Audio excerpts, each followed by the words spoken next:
یہ نعرہ گونجتا تھا کہ حضرات آپ کے سامنے پاکستان کی شان آ رہی ہے.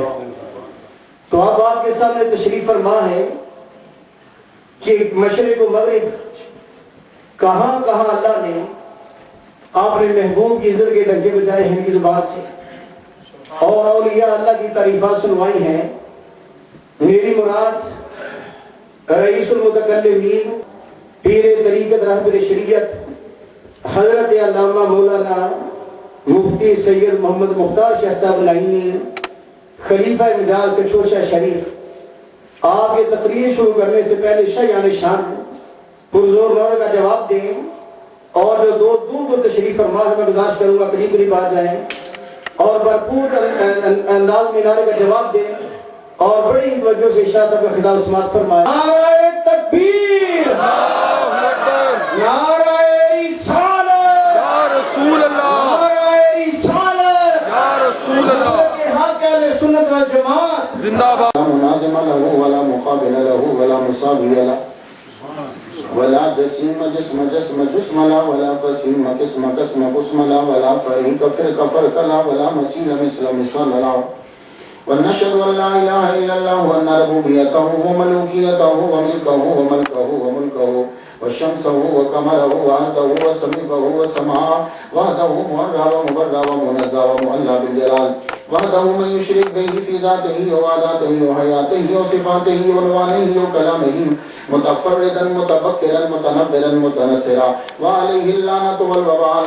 ونشهد أن سيدنا وسيد ساداتنا وسيد رفعاتنا وسيد جماعاتنا وسيد لطافاتنا ونورنا ونور ديننا ونور دنيانا ونور آخرنا ونور صدورنا ونور قبورنا وجميلنا وأجملنا وشفيقنا وأشفقنا وكريمنا وأكرمنا ورفيقنا وأرفقنا وأميمنا وأمامنا وغوثنا ومغيثنا وغيثنا وغياثنا وعوننا ومعيننا وعيننا وعياننا ومرجانا ومابانا ومولانا محمد صلى على محمد وعلى آل محمد صلى على حال محمد صلى على قال محمد صلى على منال محمد صلى على جمال محمد صلى على جلال محمد صلى على قبال محمد صلى على معال محمد صلى على نوال محمد صلى على نقل فضل وصل يسر محمد صلى على بيان قرآن فنقان عثمان بن عفان محمد صلى على جفون جفن جفان محمد صلى على محمد وعلى آل محمد كما صليت على إبراهيم وعلى آل إبراهيم إنك حميد مجيد. أعوذ بالله السميع العليم العظيم الحفيظ الوجه الكريم وسلطانه القديم من الرجس الخبيث المخبث الشيطان اللعين الرجيم وقبيله ونفخه ونفسه وهمزه. بسم الله الرحمن الرحيم. فلا تطع الكافرين وجاهدهم به جهادا كبيرا. صدق الله مولانا العلي العظيم وبلغنا رسوله النبي الكريم ونحن على ذلك لمن الشاهدين والشاكرين والحمد لله رب العالمين. إن الله وملائكته يصلون على النبي يا أيها الذين آمنوا صلوا عليه وسلموا تسليما. اللهم صل على سيدنا مولانا محمد المهدي الجود والكرم عليه وبارك وسلم. ایک مرتبہ پہلے سے بھی بالکل بلا نواز کو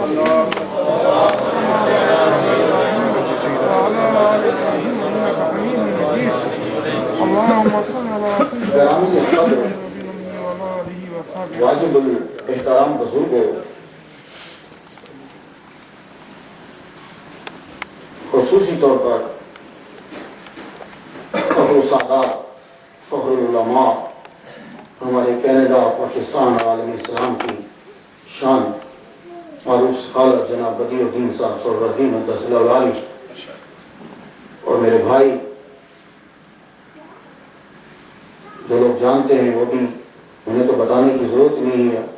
ہمارے خوبیوں کے مالک جناب حضرت العلامہ حضرت علامہ غازی حسین اکبر صاحب مدثر العالی اور ظریف صاحب مولانا، اور اس کے علاوہ سب لوگ جتنے سادات کرم جلوہ فرما ہے. اب نام لینے لگے گے پھر نام کا ایک جلسہ ہو جائے گا. اللہ تعالیٰ کا بڑا احسان ہے ہم پر کہ جس نے ہمیں اشرف المخلوقات انسان پیدا فرمایا. اشرف المخلوقات انسان پیدا فرما کے اپنے پیارے محبوب طالب و مطلوب آقا نامدار مدنی تاجدار تاجدار ارب و عجم فخر بنی آدم و آدم ہادی و سبل خیر الرسول احمد مصطفیٰ محمد مصطفیٰ صلی اللہ علیہ وسلم سے پیدا فرمایا. آپ سے بہت پرانی شناسائی ہے. بعض دفعہ تو ایسا ہوا کہ ملک صاحب نے ہمیں 3 دفعہ بلا لیا ایک ہی مہینے میں. تو اب کافی وقت کے بعد حاضر ہوا ہوں اور ماشاءاللہ آپ کا ایک ذوق میں نے دیکھا ہے کہ ٹاپک کو چنتے ہیں اور پھر اسے سنتے ہیں. بعض لوگ چنتے تو ہیں سنتے نہیں. آپ چنتے ہیں اور سنتے ہیں. پرسنالٹی کے اوپر بولنا اور سننا دونوں انتہائی مشکل کام ہے. جب بات یاد رکھیے اگر آپ نے مولوی کو پھنسانا ہو تو اس کو کہو کہ فلاں بندے کے اوپر تقریر کر دی وہ پھنس جائے. کیوں؟ آپ لوگ عادی ہوتے ہیں کرامتے اور معجزے سننے کے. لیکن آپ اس مجمع کو میں نے دیکھا کہ میں نے اسی جگہ پر 2009 میں کینیڈا کے اندر اعلیٰ حضرت عظیم البرکت شاہ رضا خان بریلوی رحمۃ اللہ علیہ پر ایک ڈیٹیل کے ساتھ گفتگو کی. میں ایک ماحول اور پوری مکمل گفتگو اور آپ نے سماعت کی. ساجد شاہ صاحب نے مجھے کہا کہ بہت لطف آیا تھا. تو ہم سب ولیوں کو مانتے ہیں. ہم جتنے غوث ہیں انہیں مانتے ہیں, جتنے اقطاب ہیں انہیں مانتے ہیں, جتنے ابدال ہیں انہیں مانتے ہیں, جتنے اصحاب ہیں انہیں مانتے ہیں, جتنے انبیاء ہیں انہیں مانتے ہیں, جتنے رسول ہیں انہیں مانتے ہیں, جتنے مجدد ہیں اہل سنت ہم سب کو مانتے ہیں. تو یہ نہیں کہ اگر ایک کا ذکر ہے اہل سنت کے مجدد کا اور دوسرے کا انکار ہو رہا ہے, ایسا نہیں. لیکن گفتگو جو ہے وہ آپ کو بہت دھیان سے سننا ہے. جیسا کہ آپ نے سن لیا کہ 100 کے بعد تو آتا ہی آتا ہے. جن کی یاد میں آج جلسہ ہے یہ ایسا مجدد ہے کہ 1000 کا بھی حصہ شامل ہے اور 100 کا بھی حصہ شامل ہے. اب سوچئے کہ قوت ان کی کتنی ہوگی. اب قوت کتنی ہے یہ سن لیجئے کہ اگر یہ آدمی ہاں کر دیتا تو مغل سلطنت اکبر بادشاہ کے بعد ختم ہو جاتی. ہندوستان کے اندر پھر اگر بادشاہ چلتی تو مجدد الفسانی کے بیٹوں میں چلتی. یہ جملہ آپ کے لیے کافی ہے, میں اسٹارٹ یہیں سے لینا چاہتا ہوں کہ اگر یہ آدمی ہاں کر دیتا, مجدد الفسانی ہاں کر دیتے تو اکبر بادشاہ کے بعد پھر اور کوئی ہندوستان کا بادشاہ نہ ہوتا. اکبر بادشاہ کے بعد دوسرا بادشاہ پورے ہندوستان کا مجدد الفسانی ہوتے اور ان کے بعد ان کی نسل اور خلفاء چلتے. تو انہوں نے کہا ہمیں یہ تاج نہیں چاہیے, یہ تخت نہیں چاہیے, نبی کے قدموں کے اندر جگہ چاہیے. اب ایسے بندے کو سننے کے لیے حاضر دماغی چاہیے. لیکن اب مجھے بہت بنانا پڑے گا کہ رب نے جس کو علامہ غالب صاحب کہہ رہے ہیں کہ 1000 اور 100 یہ 1000 کا کیا چکر ہے. اور سن لیجئے اعلیٰ حضرت عظیم البرکت شاہ رضا خان بریلوی رحمۃ اللہ علیہ نہ ہوتے تو نبی کا عشق ختم ہو چکا ہوتا, مجدد الفسانی نہ ہوتے تو دین ہی ختم ہو چکا ہوتا. کیا بات ہے, جماعت یاد رکھیے گا, دین ہی ختم ہو چکا ہوتا. مختار دین ہی ختم ہو چکا ہوتا. تو سن لو اعلان ہو گیا مسجد میں کوئی اذان نہیں دے گا. اب مجدد الفسانی آنے لگے ہیں لیکن مجھے پہلے بہت بتانا ہے. اذان کوئی باہر اذان نہیں دے گا. بادشاہ کے دربار میں مسجد نہیں بنے گی. آپ سنتے جاؤ اس مجدد نے آگے کیا کیا ہے. بادشاہ کے دربار میں مسجد نہیں تھی. آدھی رات کو کھڑا ہو کے بادشاہ سورج کی پوجا کرتا تھا. سورج کی پوجا کا ایک وقت آدھی رات کی ہے, ایک وقت جب سورج نکلتا ہے, ایک وقت جب سورج بیچ میں ہوتا ہے, ایک وقت عبادت کا سورج کا وہ ہے, پوجا کا جب سورج ڈوبتا ہے. اسی لیے 3 اوقات میں سجدہ حرام ہے. کیوں؟ اس وقت سورج کے پجاری پوجا کرتے ہیں. تو 4 وقت تو سورج کا پجاری تو 3 وقت کرے گا. اکبر بادشاہ 4 وقت سورج کی پوجا کرتا تھا رات بیچ میں اٹھ کر, اور اس نے سورج کا نام رکھا تھا حضرت نیر اعظم. یہ سورج کا نام تھا حضرت نیر اعظم. 1000 نام سورج کے اسے آتے تھے اور سب کے سب وہ جگتا تھا. اب سنتے جاؤ کہ مجدد نے کیا کیا ہے. ہم لوگ تو نام سن کر بیٹھ جاتے ہیں نا, نہیں, ان لوگوں کا ہم پر احسان ہے آج جو تو مسجد میں نماز ادا کر رہا ہے, اور یہ تجھ پہ لازم ہے کہ ان کا دن منا اور ان کو خراج عقیدت پیش کر. تو بادشاہ صبح کے وقت اٹھتا, شمیں جب رات کو جلنے لگتی تو اعلان تھا سب کے لیے کہ جب بادشاہ شمیں جلانے لگے تو سب اپنے سر کو جھکا دے.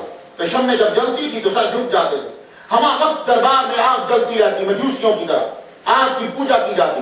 بادشاہ نے, اکبر بادشاہ نے آرڈر دیا کہ ہندوؤں کی طرح ایک زنار بنائی جائے, لیکن زنار جو ہے اس کے اوپر ہیرے لگے ہوئے ہوں, خوبصورت مرصع ہیرے جو حیرات لگے ہوں. بادشاہ نے ایک ہندو کو بلایا, کہا اپنے مبارک ہاتھوں سے مجھے پہناؤ. یہ سنتے جاؤ مجدد نے کیا کیا کہ تو اکبر بادشاہ نے وہ زنار وہ جو تار وہ پہنتے ہیں دھاگا وہ پہنا, کہا یہاں کشکا لگایا گیا. اس کے بعد اعلان کر دیا گیا جین مت کے اسکالر کو بلایا گیا, آپ بتاؤ کہ یہ جانور کیوں نہیں کھاتے؟ اس نے ایسے عقلی دلائل دیے. اکبر بادشاہ نے اعلان کیا آج کے بعد ویجیٹیرین ویجیٹیبل شروع ہوگی, دربار کے اندر گائے کا گوشت حرام, یہ اعلان کر دیا گیا. اس کے بعد دربار کے اندر جتنے ملا تھے ان میں دو مولوی تھے, ابو الفضل اور اس کا بھائی فیضی. یہ دونوں بیٹے ہیں مبارک کے. مبارک جو تھا یہ احمد آباد میں پلا ہے. احمد آباد جو ہے وہ کبھی گڑھ ہوتا تھا اسماعیلیوں کا. اسماعیلیوں کی ساری تعلیمات اس کے اندر اس نے پرورش کی اپنے بیٹوں ابو الفضل اور فیضی کی. ابو الفضل اور فیضی دونوں ایسا بڑا یہ اسکالر اور علامہ ہے, بادشاہ کا بیڑا غرق کر کے رکھ دیا. یہ چونکہ خود مسلمان نہیں تھے دونوں, ابو الفضل بھی مسلمان نہیں ہے, فیضی بھی مسلمان نہیں ہے, اس لیے کہ یہ صحابہ کو گالیاں دیتا تھا. محمد مصطفیٰ کی نبوت کا یہ ابو الفضل فیضی قائل نہیں ہے. میں بھی گفتگو کروں گا, سنتے جانا, بڑی ابھی میں بنیاد بنا رہا ہوں کہ تمہیں سمجھ آئے کتنی بڑی ہستی کو سن رہے ہو. ابھی سنتے جاؤ. اعلان کر دیا گیا, دیکھو شراب اگر کوئی رفاہیت کے لیے پیتا ہے اور علاج کے لیے پیتا ہے تو شراب جائز ہے. تو رفاہیت کے لیے اور علاج کے لیے شراب اکبر بادشاہ نے جائز کرا دی. آپ پوچھو گے کہ اکبر بادشاہ جس کو گریٹ اکبر کہتے ہیں, یہ اکبر مرتد جو تھا جس کو گریٹ بول رہے ہو, یہ ایسا کیوں کہتا تھا؟ اس لیے ابو الفضل فیضی نے اور دربار کے تمام ملا نے, جن میں قاضی ابراہیم شامل ہے, جس میں حاجی عبدالسمی شامل ہے, یہ سارے کے سارے لوگ شامل ہیں, انہوں نے اعلان کیا کہ امام عادل جو ہوتا ہے وہ مطلقاً مجتہد سے افضل ہوتا ہے. یہ جب اعلان ہوا کہ وہ مجتہد سے افضل ہوتا ہے تو بادشاہ نے کہا جب میں مجتہد سے افضل ہوں تو میرا حکم جو ہے وہ قرآن کے حکم کے برابر ہے, اور اگر کبھی بادشاہ حکم قرآن کے الٹ دیے تو بادشاہ کا حکم مانا جائے گا, قرآن کو چھوڑ دیا جائے گا. سنو ان مجددوں کا ہم پر احسان.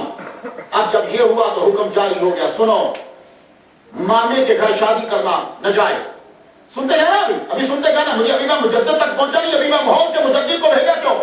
مامی کے گھر شادی نہیں ہو سکتی, چاچے کی بیٹی سے شادی بیٹے سے نہیں ہو سکتی, خالہ کی بیٹی اور بیٹے سے شادی نہیں. تمہارا امریکہ اور کینیڈا کیا کہتا ہے؟ یہی تو کہہ رہے ہیں نا کہ کزنز میں شادی نہ کرو. تو اکبر بادشاہ نے کیا کہا تھا؟ کزن میں شادی نہ کرو. وہ کیوں؟ یہ بہت بڑی سازش ہے کہ کزنز میں شادی نہ کرو. بیماری جب آنی ہے تو ویسے ہی آ جانی ہے. اب کون سی تم بڑے شفا یاب ہو, اب بڑے شفا یاب ہو, بیماری اب بھی آ رہی ہے. اگر رشتہ داری سے نہیں آ رہی تو دوسری طرف سے بازاری سے آ رہی ہے, بیماری تو آ رہی ہے. یہ چھوڑ دے, یہ مجھے نہ چکپا دو کہ بیماری آتی ہے. میں بھی کچھ نہ کچھ تو سمجھتا ہوں. بدی الدین صاحب کے پاکستان کے لیکچر بھی سن چکا ہوا ہوں. ابھی ہمیں یہ نہیں کہ یہ سازش ہے. کیوں؟ جب تم پھوپھی کے گھر شادی کرو گے, جب تم مامی کے گھر شادی کرو گے, جب تم چاچا کے گھر شادی کرو گے تو طلاق کی ریشو کم ہو جائے گی, کیونکہ رشتہ بنے گا اور صفات اور کثرتیں آئیں گی. تو یہ ڈر ہے دنیا کو کہ کہیں مسلمان اس طرح سے مضبوط نہ ہو جائیں. ان کو بولو کہ یہاں رشتے مت کرو, اس لیے کہ بیماری آتی ہے. بیماری جہاں سے آنی ہے وہ آئی جا رہی ہے. اگر بیماری ہی آنی ہوتی تو میرا نبی کبھی بھی فاطمہ کا رشتہ علی کو نہ دیتا. یہ ایسا کبھی نہیں جو میرے نبی سے بڑھ کر حکیم کوئی نہیں ہے. ہم یتیم نہیں ہے, کیلکری میں رہنے والوں ہم یتیم نہیں ہے. علم بھی ہے, علم بھی ہے, کتابیں اپنی, ریسرچ بھی اپنی ہے. اس لیے تم اپنے آپ کو یتیم مت سمجھا کرو. تم اپنے آپ کو یہ نہ سمجھو کہ کتابیں نہیں ہیں, یہ نہ سمجھو کہ علم نہیں ہے, یہ نہ سمجھو کہ ریسرچ نہیں ہے, یہ نہ سمجھو کہ تحقیق نہیں ہے. ہر شاید تمہارے پاس ہے, بریک نہیں, توجہ نہیں ہے. بس وہ ہم مانتے ہیں جس دن تم نے توجہ دی ہر شاید ہر دروازے تم پہ کھل جائیں گے. تو بادشاہ نے اعلان کیا کہ کزنز میں شادی نہیں ہوگی. یہ اس کا اعلان تھا, کزنز میں شادی منع. اور اعلان کر دیا گیا کہ سنو, کلمہ جب پڑھا جائے تو کیسے پڑھا جائے؟ لا الہ الا اللہ محمد الرسول اللہ اکبر خلیفۃ اللہ. یہ کلمہ اکبر بادشاہ نے جاری کر دیا. اس سے جتنے مرید تھے 19 مشہور تھے, باقی کچے پکے تھے. ٹوٹل اس پیر کے 19 مرید تھے اور باقی کچے پکے, بڑھتے کم ہوتے رہتے تھے. تو کلمہ پڑھا جاتا تھا لا الہ الا اللہ نعوذ باللہ اکبر خلیفۃ اللہ, یہ پڑھا جاتا تھا. اس کو خلیفۃ اللہ بنا دیا گیا. اس کے بعد اعلان کر دیا گیا, سنو, صحابہ کرام پہ جب ڈسکس ہوتی تو انتہائی برے, سب سے مین ٹاپک دربار کا یہ تھا, چلو بھائی آج ابو الفضل فیضی شروع کر بکواس. یہ دونوں مرتد بکواس شروع کرتے. کہاں سے شروع کرتے؟ نبیوں کی گستاخی سے شروع کرتے. کس نبی سے کیا مسٹیک ہوئی؟ ابو الفضل عالم تو تھا, تو عالم ہونا کوئی فخر کی بات نہیں ہے. تو صحیح بات سنا, عالم ہونا فخر کی بات نہیں ہے. سب سے بڑا عالم شیطان ہے. فخر کی بات یہ ہے کہ نبی کی آگے جھکا کون ہے. عالم ہونا فخر کی بات نہیں ہے. نبی کا ادب کرنے والا یہ اس کے لیے فخر ہے کہ میں نے ادب کیا ہے. تو عالم بڑا تھا, جانتا تو تھا. اب گفتگو دربار میں شروع ہوتی, فلاں نبی کی یہ مسٹیک, فلاں نبی کی یہ مسٹیک, فلاں نبی کی نعوذ باللہ یہ مسٹیک, اور یہ بڑا پسندیدہ. اور جب کسی کو دربار میں گالی دینی ہوتی تو معلوم ہے کیا لفظ یوز کرتے تھے؟ سارے ملا بیٹھے, کچھ اس میں راشی ہیں, کچھ ان ملاؤں میں شرابی ہیں. شیخ الاسلام کا اپنا بیٹا شراب کے نشے میں کود کے مر گیا, وہ دربار میں بیٹھتا تھا, شراب وہ پیتا تھا. اب سنتے جائیے گا, تو سارے بیٹھے ہوتے. تو اگر کسی کو گالی دینی ہوتی تو وہ کیا کہتے؟ او فقیر. اس کو فقیر کہہ کے اس کا مطلب ہوتا تھا گالی. تو فقیر کا لفظ بطور گالی اکبر بادشاہ کے دربار میں استعمال کیا جاتا. یہ چیزیں جب شروع ہونے لگی تو اب اللہ تعالیٰ نے کیا کیا, اور بادشاہ کی جانب سے آرڈر جاری ہو گیا. قاضی ابراہیم ایک دن آیا, حاجی ابراہیم, اس نے آ کر بادشاہ کو ایک حدیث سنائی. حدیث بیان کرنا آسان ہے, حدیث کو سمجھنا مشکل ہے. اس لیے ہم سب لوگ امام اعظم کے مقلد ہیں, امام بخاری کے مقلد نہیں ہیں. حدیث بیان کرنا آسان ہے, حدیث کو سمجھ کر بیان کرنا یہ بڑا مشکل ہے. کیا رکھیے گا, حدیث تو تم بھی سارے محدث بیٹھے ہو, انٹرنیٹ پہ ساری حدیثیں ہیں تو بیان کرو محدث ہو. لیکن امام اعظم نہیں بن سکتے, کیونکہ حدیث کو پڑھ لینا آسان ہے, بیان کر دینا آسان ہے. اس سے مسئلے کو سمجھنا یہ خدا جب عطا کرتا ہے تبھی آتا ہے. تو یہ بات یاد رکھیے. تو یہ آج کل کیوں مسئلہ کھڑا ہوا, ایک بندہ انٹرنیٹ پہ گیا, حدیث اس نے پڑھی, جی لا صلاۃ الا بالفاتحۃ الکتاب. بولو میں سب فاتحہ تو نہیں پڑھنے دیتے, میں انٹرنیٹ سے پڑھ کر آیا, گوگل زندہ باد, تو مجھے کیوں نہیں پڑھنے دیتے؟ تو اللہ کے بندے, جس بندے نے 20 سال لگائے ہیں, جس بندے نے پوری زندگی لگا دی ہے, تو کیا سمجھتا ہے کہ اس نے اس حدیث کو نہیں پڑھا ہوگا؟ کیا اس حدیث کو نہیں سمجھتا؟ امام اعظم اس حدیث کو نہیں سمجھتے؟ نہیں. تو یہی مسئلہ ہے, حدیث کو پڑھ لینا اور ہے, اور حدیث کو سمجھنا یہ بڑا مشکل ہوتا ہے. تو حدیث اس نے آ کر بیان کی کہ حضور صلی اللہ علیہ وسلم کے سامنے ایک صحابی کا بچہ ہے. یہ اکبر بادشاہ کے دربار میں حدیث بیان ہو رہی ہے. مجھے چونکہ حضرت مجدد غسانی کی بارگاہ تک جانا, اس لیے میں ان پہ ڈسکس نہیں کر رہا. آگے کہنے لگا ابراہیم اکبر بادشاہ سے, جس کو آج کل بڑا گریٹ اکبر کہتے ہیں, کہنے لگا کہ حضور کی بارگاہ ایک صحابی آئے اپنے بچے کے ساتھ. تو صحابی جو ہے ان کی داڑھی نہیں تھی, تو کیا کیا گیا کہ حضور نے فرمایا کہ یہ شکل جنتیوں کی ہے. اب وہ مولوی اپنی بات کر کے, مولوی نہیں کہا, یہ ملا اپنی بات کر کے سائڈ پہ ہو گیا. اکبر بادشاہ نے حدیث کو سمجھ لیا اور اعلان کر دیا, آج کے بعد کوئی میرا مرید داڑھی نہ رکھے. تو یہ کس کی خرابی تھی؟ اکبر کی خرابی نہیں ہے. اکبر بادشاہ تو صرف 13 سال کی عمر میں بادشاہ بن گیا, 13 ایئرز اولڈ ہے, اور وہ بادشاہ بن گیا. اس کو کوئی علم نہیں اس نے پڑھا, کسی دربار, کسی وہ مکتب میں نہیں گیا. پہلے وہ کبوتر بازی کرتا رہا, اس کے بعد وہ کتے لڑاتا رہا, اس کے بعد وہ گھوڑے دوڑاتا رہا, اس کے بعد وہ باز لڑاتا رہا. یہ 4 اکبر بادشاہ کے بچپن کے شوق ہیں. ان چاروں یہی اس کے پاس نالج تھا. 13 سال کی عمر میں وہ بادشاہ بن گیا ہے. اب اس کو خراب کرنے والے کون ہیں؟ یہ جو اس کے دربار میں ملکہ تھے, خود ان کا اپنا مذہب کوئی نہیں تھا. اور ایک بات یاد رکھنا, یہ بڑے دھیان سے میرے جملے سنیے گا, جو بھی بد مذہب ہوگا, باطل مذہب ہوگا, وہ کیا کرے گا؟ وہ اپنا مذہب ٹکا کے بیان کرے گا, لیکن تمہیں یہ کہے گا کہ لڑائی کیوں کر رہے ہو. اس سے فائدہ, اس سے اثر کیا ہوگا کہ آپ لوگوں کا مذہب ختم ہو جائے گا اور اس کا مذہب پھیلنے لگ جائے گا. اب مجھے بتائیے کہ اکبر بادشاہ کے دربار میں جتنے لوگوں نے بھی گفتگو کی ہے, کیا انہوں نے اکبر بادشاہ کو اپنے مذہب پر رہنے دیا؟ نہیں. کون سے مذہب کی چیزوں کو لاگو کیا؟ جو اس کے اپنے مذاہب تھے ان کے. تو اس لیے ان چیزوں کو سمجھو. آج کے دور میں بھی لوگ آتے ہیں تو تمہیں یہی کہتے ہیں, جناب یہ مت بولو, جناب یہ مت بولو, جناب یہ مت بولو. تو پوچھے کیا بولے؟ ارے جو ہم بولتے ہیں وہ بولو. تو وہ اپنا بولی بولے گا تو تمہارے دین کو وہ ختم کر دے گا. اس لیے اپنے ایمان کو مضبوط کیجئے. تو جب یہ چیزیں ہوئیں تو پروردگار عالم نے پھر مجدد کو بھیجا. اب ایسا مجدد آئے کہ جو اکبر بادشاہ سے ٹکر لے. اکبر بادشاہ کے ساتھ مجوسی, اکبر بادشاہ کے ساتھ ہندو, اکبر بادشاہ کے ساتھ دوسری سارے مذاہب کے لوگ, اکبر بادشاہ کے ساتھ ایران, اکبر بادشاہ کے ساتھ باقی مذاہب کے لوگ, اکبر بادشاہ کے ساتھ سارے سلطنت اس کے پاس. اب وہ آئے کہ جو عمر کا بیٹا ہو, اب وہ آئے کہ جو عمر جیسی پاور رکھے, کہ جس کے نام سے کاپ جائیں. مجدد الفسانی جس جگہ پیدا ہوئے اسے سرہند کہتے ہیں, آج کل وہ سکھوں کے پاس ہے.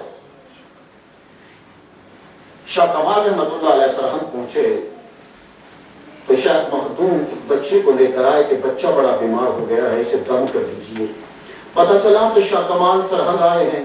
بزرگوں کے پاس دم کروانا پرانی ریت ہے، اعلیٰ حضرت سے شروع نہیں ہوئی، بڑی پرانی ہے، یہ آج کی بات نہیں ہے، بڑی پرانی ہے۔ تو شیخ احمد سرہنگی جنہوں نے بدعتوں کو ختم کر دیا اور سنت کو ابھارا، اٹھایا ہوا ہے یوں باپ نے، تو جو ہی ولی کامل کے سامنے لے کر آئے، شاہ کمال اپنی جگہ سے کھڑے ہو گئے۔ کہا حضور بچے کے احترام کے لیے کھڑے ہوئے، کہنے لگے یہ بچہ نہیں ہے، یہ بڑا ہو کر آفتاب روحانیت ہے، بڑا ہو کے یہ چمکے گا اور اس کی روشنی چاہتا کے عالم میں پھیلے گا۔ آپ نے دم کیا اور باپ سے کہا جاؤ زندگی میں فکر چھوڑ دو، یہ بچہ بیمار ہوا ہے، پریشان مت ہو، دنیا سے جاتا نہیں، رب نے اس سے بڑے کام لینے ہیں۔ آپ بڑے ہوئے 7 سال کی عمر میں مجدد الفسانی رحمت اللہ علیہ نے قرآن مجید حفظ کر لی۔ خوش نصیب ہو تمہارے بچے غالب صاحب سے حفظ کر رہے ہیں، یہ بڑے لوگوں کی علامت ہوتی ہے۔ قرآن حفظ کیا 7 سال کی عمر میں، حفظ کرنے کے بعد حفظ کو محفوظ کرنا ہوتا ہے۔ پڑھوں کہاں؟ سیال کوٹ پہنچے، وہاں پڑھا جہاں سے آپ کا مولوی غالب حسین پڑھ کر آئے۔ یہ بھی سیال کوٹ کے پڑھے ہیں اور مجدد الفسانی بھی سیال کوٹ میں آتا، پاکستانی ہوتا تھا لیکن سیال کوٹ ہوتا تھا۔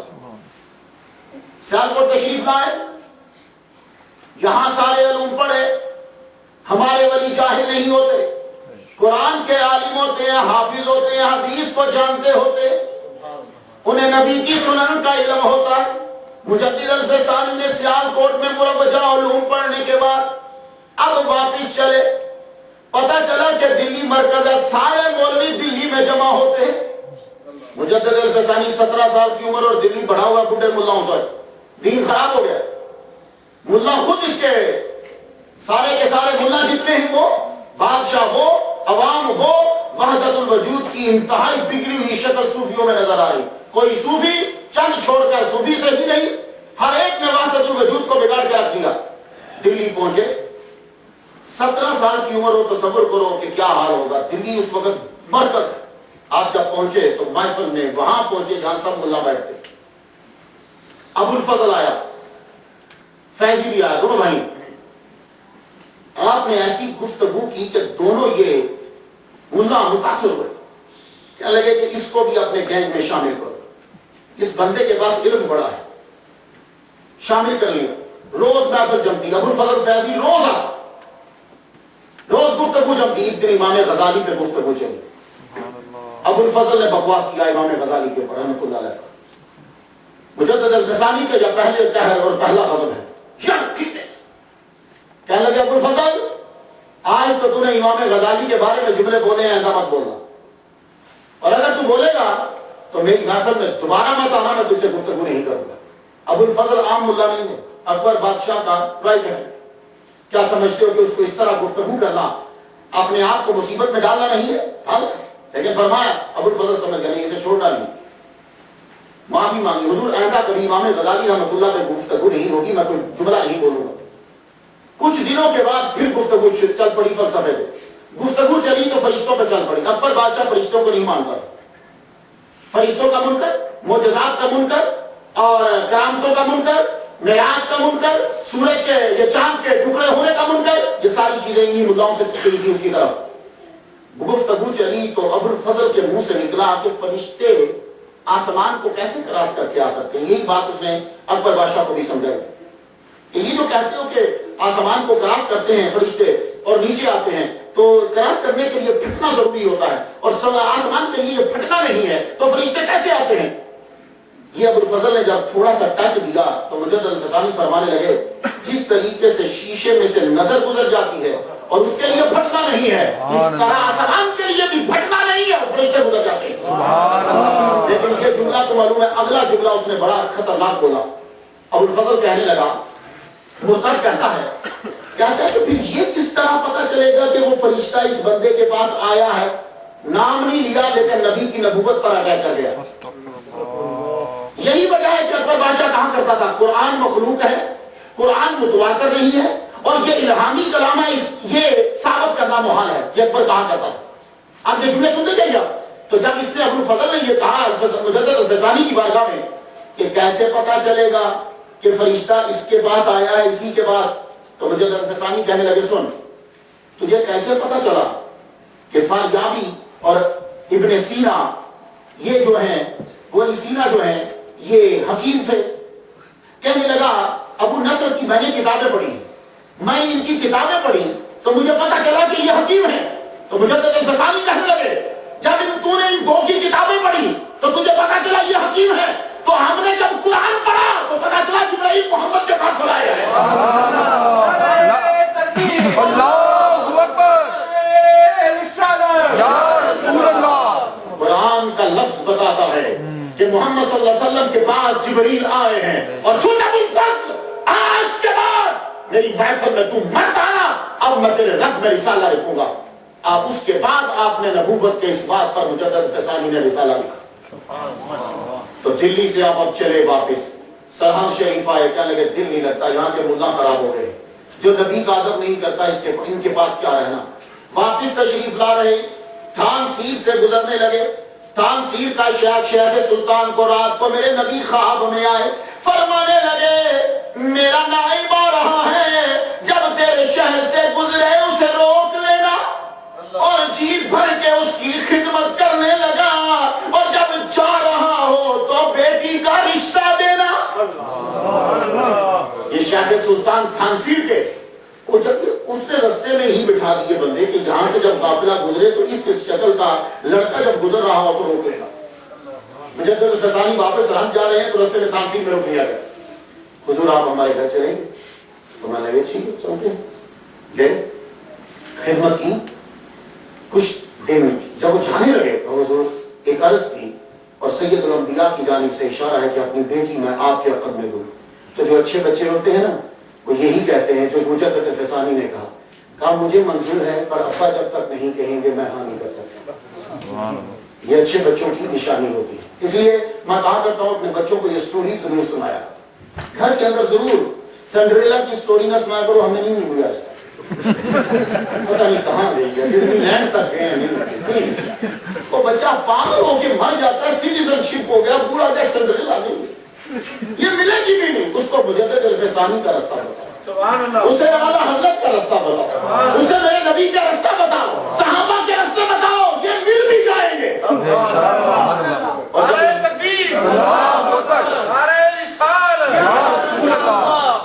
ہم لوگ اپنے بچوں کو یہی یاد کرا رہے ہیں بس, اور ان کو یہ چیزیں ملی بھی نہیں. کاش کے نبی کے قدموں تک پہنچا دیتے, ہر شے انہیں مل جاتی. محمد مصطفیٰ صلی اللہ علیہ وآلہ وسلم کے حکم کے مطابق آپ کا نکاح شیخ سلطان کی بیٹی سے ہو گیا.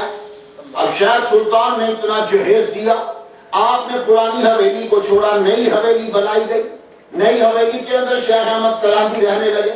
ایک دن پھر بخار ہو گیا, بیوی بیچاری نا امید ہو گئی, خدا کی بارگاہ میں رو رو کے عرض کرنے لگی یا اللہ انہیں بچا لے. روتے روتے آنکھ لگ گئی, آواز آئی فکر مت کرو, ہم نے اس سے ہزاروں کام لینے ہیں, ابھی تو ایک بھی نہیں لیا. وہ فکر نہ کریے بچیں گے. آپ کو اللہ تعالیٰ نے شفا دی. اٹھے تو فرمانے لگے میرا من چاہتا ہے کہ میں حج کروں. اس دور میں حج پیدل ہوتا تو لوگ حج پیدل کرنے جاتے تھے. انڈیا سے تو پیدل حج ہو سکتا ہے, پاکستان سے بھی پیدل حج ہو سکتا ہے, کسی دن کینیڈا سے نہ نکل جانا. میں ایک دن داتا صاحب بیٹھا ہوا ہوں, میں نے کچھ ایک ساتھ تقریر کی ہے. میں نے ایک بندے سے پوچھا تو کہاں سے آیا, کہنے لگا بنگلہ دیش سے. میں کہا بنگلہ دیش سے یہاں, کہتا یہاں نہیں, میں حج کرنے نکل گیا تھا بنگلہ دیش سے. میں کہا بنگلہ دیش سے حج کرنے, کہا بس ایک دربار پہ گیا ہوں, انہوں نے یوں مجھے مارا اور کہا جا حج منظور, تو میں پیدل چلا ہوں. تو میں واپس کہنے لگا ایران کے بارڈر پہ پہنچا, انہوں نے پکڑ کے اندر دے دیا. جب انہوں نے مارا تھا تو یہ بھی پوچھ لیتا کہ اندر کتنی مرتبہ جاؤں گا رستے میں, یہ بھی پوچھ لینا تھا. تو بھائی پیدل تب لوگ جایا کرتے تھے, بڑا لمبا لمبا راستہ ہوتا تھا. تو آپ پیدل چلنے لگے تو کہاں کہ دہلی سے ہوتے ہوئے چلتے ہیں, تو آپ کے دوست تھے وہاں رکے, دہلی میں رکے. دہلی میں جب رکے گفتگو چلی, میں جب غالب صاحب کے پاس آتا ہوں فلاں مسئلہ فلاں مسئلہ فلاں مسئلہ, میں بدی الدین صاحب کے پاس بیٹھا فلاں مسئلہ فلاں مسئلہ فلاں مسئلہ, نظام شاہ صاحب کے پاس بیٹھا فلاں مسئلہ فلاں مسئلہ فلاں مسئلہ, مولوی جب مولوی کے پاس بیٹھے فلاں مسئلہ یا فلاں آدمی. گفتگو جب چل پڑی تو آپ کے دوست کہنے لگے اے شیخ احمد آج کل ایک بندہ دہلی میں آیا ہے, نام اس کا باقی ہے. سبحان اللہ. دہلی میں آیا ہے پر بندہ بڑا عجیب ہے. اچھا اب جب غالب صاحب کسی آدمی کی بات نام ایک دفعہ لیں گے، 2 دفعہ لیں گے، 3 دفعہ لیں گے تو اشتیاق پیدا ہوتا ہے اس آدمی کو دیکھے 1 دفعہ 2 دفعہ 3 دفعہ، تو اشتیاق پیدا ہوا کہ ان کی محفل میں جاؤں تو یہ خواجہ باقی بلا ہیں تو ان کا کام صرف ایک ہی تھا جوانی میں، جتنے مجذوب ملتے تھے ان کے پیچھے بھاگتے رہتے۔ خواجہ باقی بلا کے پاس فیض آیا مجذوبوں سے، دیا سالک کو ہے، جو مرید بنایا وہ سالک، اور سالک بھی ایسا کامل کہ اس جیسا سالک میں نے نہیں، لیکن فیض خواجہ باقی بلا نے لیا مجذوبوں سے۔ کیا آپ کو پتا مجذوب کبھی دیکھے ہوں؟ کبھی وہ پانی میں چلے جاتے ہیں، کبھی آگ میں کود جائیں گے، کبھی کہیں چلے جنگلوں میں پھریں گے، قبرستان میں ڈیرا لگا لیں گے، یہ مجذوبوں کی عادت ہوتی ہے۔ تو خواجہ باقی بلا نے فیض لیا، مجذوب جاتے جاتے پانی میں، خواجہ باقی بلا پانی میں، مجذوب دوڑتے دوڑتے آگ میں، خواجہ باقی بلا پیچھے کچھ نہیں دیکھنا آگ کے اندر، مجذوب دوڑتا دوڑتا قبرستان میں، یہ اس کے پیچھے پوری 3 دن 4 راتیں پیچھے، مجذوبوں سے فیض لے کر خواجہ باالحق والدین نقشبند کے دربار پہ پہنچے۔ فیض لے لیا تو یوں بیٹھے ہیں خواجہ بہاؤالدین نقشبند رحمۃ اللہ علیہ کے قبر پہ روزے پہ یوں قریب بیٹھے ہیں تو آپ کی زیارت ہوئی، فرمانے لگے باقی پہنچ، ہندوستان چل، ہندوستان کی طرف پہنچ، اس لیے کہ خدا کا نائب اتم وہاں آنے والا ہے۔ ہر بڑی کی یہ آرزو ہے کہ وہ میرے سلسلے میں آئے، لیکن مجھے امید ہے کہ وہ ہمارے سلسلے میں ابو بکر صدیق رضی اللہ تعالیٰ عنہ کے سلسلے میں آئے گا، تو پہنچ اور اسے فیض پہنچا۔ تو بڑی حیران کن بات ہے، ہم جاتے ہیں کنویں کے پاس کہ وہ پانی دے، پیاس بجھائیں، یہاں کنواں پیاسے کے پاس جا رہا ہے۔ ہم چلتے ہیں کہ ہمیں کہیں کھانا مل جائے ریسٹورنٹ میں، یہاں کھانا اور چیزیں سب کچھ چل کے ان کے پاس پہنچ رہی ہیں۔ خواجہ باقی بلا وہاں سے چلتے چلتے چلتے چلتے دہلی پہنچے، دہلی میں آ کے ڈیرا لگا لیا اور روز بندوں کو دیکھتے، آپ کے دربار میں بندے آتے چہرہ دیکھ نہیں یہ نہیں ہے، مریدین بیٹھے، آپ بھی بیٹھے ہیں، اب یہاں گفتگو شروع ہو گئی۔ آپ کے دوست نے بتایا خواجہ باقی بلا ہے، کیا گفتگو کرتے ہیں، لطف آ جاتا ہے۔ شیخ احمد سرندی کہنے لگے چلو میں بھی زیارت کروں۔ زیارت کرنے کے لیے جب وہاں پہنچے، ابھی شیخ احمد سرندی رحمۃ اللہ علیہ نے پاؤں پر خانقاہ میں ابھی پاؤں رکھا ہے، خواجہ باقی بلا کھڑے ہو گئے، فرمانے لگے آ گیا میں جس کا منتظر تھا۔ پاس بٹھایا، خود خدمت کی، پیر خود خدمت کر رہا ہے، خدمت کی تو پوچھتے ہیں کہاں جانے کا ارادہ ہے؟ شیخ احمد سرندی کہتے ہیں حضور حج کا دل کر رہا تھا کہ چلا جاؤں، لیکن فرمانے لگے کچھ دیر اور رک جاؤ، شاید یہی کام ہو جائے، شاید یہی کام ہو جائے، کچھ دیر اور رک جاؤ۔ اب کچھ لوگوں کی بات نہیں عجیب اثر ہوتا ہے، دل کرتا ہے مان لیں، دل کرتا ہے مان لیں، ٹھیک ہے۔ ایک دن گزرا، 2 دن، 3 دن، 4 دن باقی۔ آپ نے کہا، خواجہ باقی بلا رحمۃ اللہ علیہ نے کہا کہ 1 مہینہ رک جاؤ یا 7 دن، چلے کہ وہ 7 دن رکتا ہوں۔ انہوں نے 2 آپشن رکھے، مہینہ رک جاؤ یا 7 دن، وہ 7 دن رکتا ہوں۔ 3 دن تو گزر گئے، 4تھے دن اندر لے گئے، خواجہ باقی بلا رحمۃ اللہ اندر لے گئے، بند کر دیا دروازہ بند کر کے نظر جب ڈالی تو 7 دن پورے نہیں ہوئے، قطبیت، فردیت، قیومیت، تینت، اصالت، سابقیت اور مجددیت کی سیٹ پر بیٹھا دیا۔ اور خود لکھتے ہیں مکتوب میں، پیر لکھ رہا ہے، کہنے لگا، پیر لکھتے ہیں کہتے ہیں ایک آیا ہے شخص، شیخ احمد اس کا نام ہے، کثرت علم اور قوت عمل، کثرت علم اور قوت عمل کی وجہ سے مجھے لگتا ہے کہ ایک دن وہ سورج بن کر دنیا میں چل گیا۔ یہ پیر نے جملہ 7 دن میں پورا بیان کیا، فرما لگے اب جاؤ واپس سرحد چلے جاؤ۔ اپنے مریدین اکثر ساتھ بھیج دیے، اب آپ جائیے اور اس سے پہلے لاہور سے ہوتے جائیے گا۔ پیر سے ملنے کے بعد لاہور آنے لگے، لاہور میں تب طوطی بولتا تھا جمال قلوی کا، لاہور کے پاس سیالکوٹ میں طوطی بولتا تھا عبدالحکیم سیالکوٹی رحمۃ اللہ علیہ کا، جہاں سے علامہ صاحب پڑے ہوئے عبدالحکیم سیالکوٹی رحمۃ اللہ، سب سے پہلے انہوں نے خط لکھا مجدد الفسانی رحمۃ اللہ علیہ کو۔ جب بھی مجدد ہوتا آپ کو پتا لوکل ملا دشمن ہو جاتے ہیں، مجدد الفسانی کے لوکل ملا دشمن ہو گئے۔ سب سے پہلے عبدالحکیم سیالکوٹی رحمۃ اللہ علیہ نے خط لکھا اور اور مجدد وہ خط پکڑ پکڑ کے لوگوں کو دکھائے، فرمانے لگے دیکھو سیال کوٹ سے خط آیا ہے۔ اب اس میں ایک جملہ سناتا ہوں، امام ربانی محبوب سبحانی مجدد الف ثانی، یہ جملہ سب سے پہلے عبدالحکیم سیالکوٹی رحمۃ اللہ علیہ نے لکھا، اور آپ دکھا رہے ہیں دیکھو، امام ربانی محبوب سبحانی مجدد الف ثانی، آپ یہ دکھا رہے ہیں عبدالحکیم سیالکوٹی رحمۃ اللہ علیہ، اللہ تعالیٰ نے ان کا من کھول دیا، خدا تعالیٰ نے ان کو بھی فیض عطا کیا۔ جمال طلبی، یہ بھی بہت بڑے اقدامات ہیں، یہ دونوں اس دور کے ٹاپ کے اقدامات ہیں کہ جن کے مدرسے چلتے تھے اس دور میں۔ اور جمال طلبی رحمۃ اللہ علیہ جو ہیں، یہ تو ننگے پہنچ جایا کرتے تھے داتا صاحب کے دربار میں، ننگے پہنچ جاتے اور کچھ نہیں کھاتے تھے، مہینوں گزر جاتے۔ ایک مرتبہ کیا ہوا کہ داتا صاحب کے قریب، اب تو بڑی تبدیلی آئی، میں نے بھی تبدیلی دیکھی، آپ لوگ جائیں گے تو اب تو بالکل، میں نے تو ان کی پرانی مسجد، وہ پرانا روزہ، تقریباً یہ ساری چیزیں دیکھی ہوئی ہیں۔ تو وہاں ایک شہتوت کا درخت تھا تھوڑا سا دور، تو اس شہتوت کے درخت کو پکڑ کے کھڑے ہوئے نہیں ہوں، ہاتھ لگاتے تو شہتوت تب نہیں تھا، شہتوت تب نہیں تھے، موسم ہی نہیں تھا۔ یہ جماعت مرید ہیں خواجہ صاحب کے، شیخ مسلم رحمۃ اللہ علیہ کے، یوں کھڑے ہوئے ہیں تو بھوک شدت لگی ہوئی تو مسلسل رکھے، دل کیا کہ چلو شہتوتی ہوتے تو کھا لیتا، آج بھوک پڑی ہے۔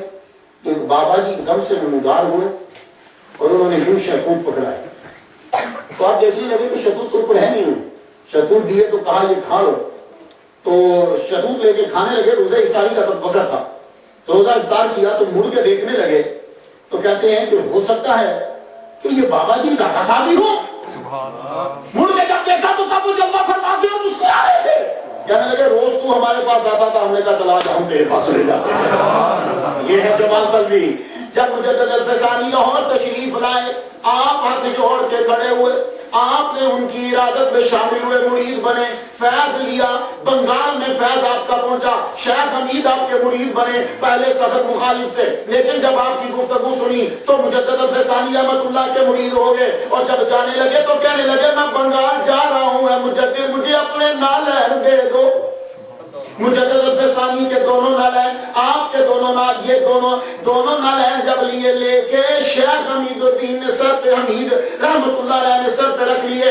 اتنا بڑا مفتی و محدث و مفکر و علامہ بنگال میں جس کا توتی بولتا ہے، لوگ جس کے مرید مدرسے میں پڑھنے آتے ہیں، مجدد الف ثانی کے نالین اپنے سر پہ رکھ کے بنگال کی جانب چل پڑے۔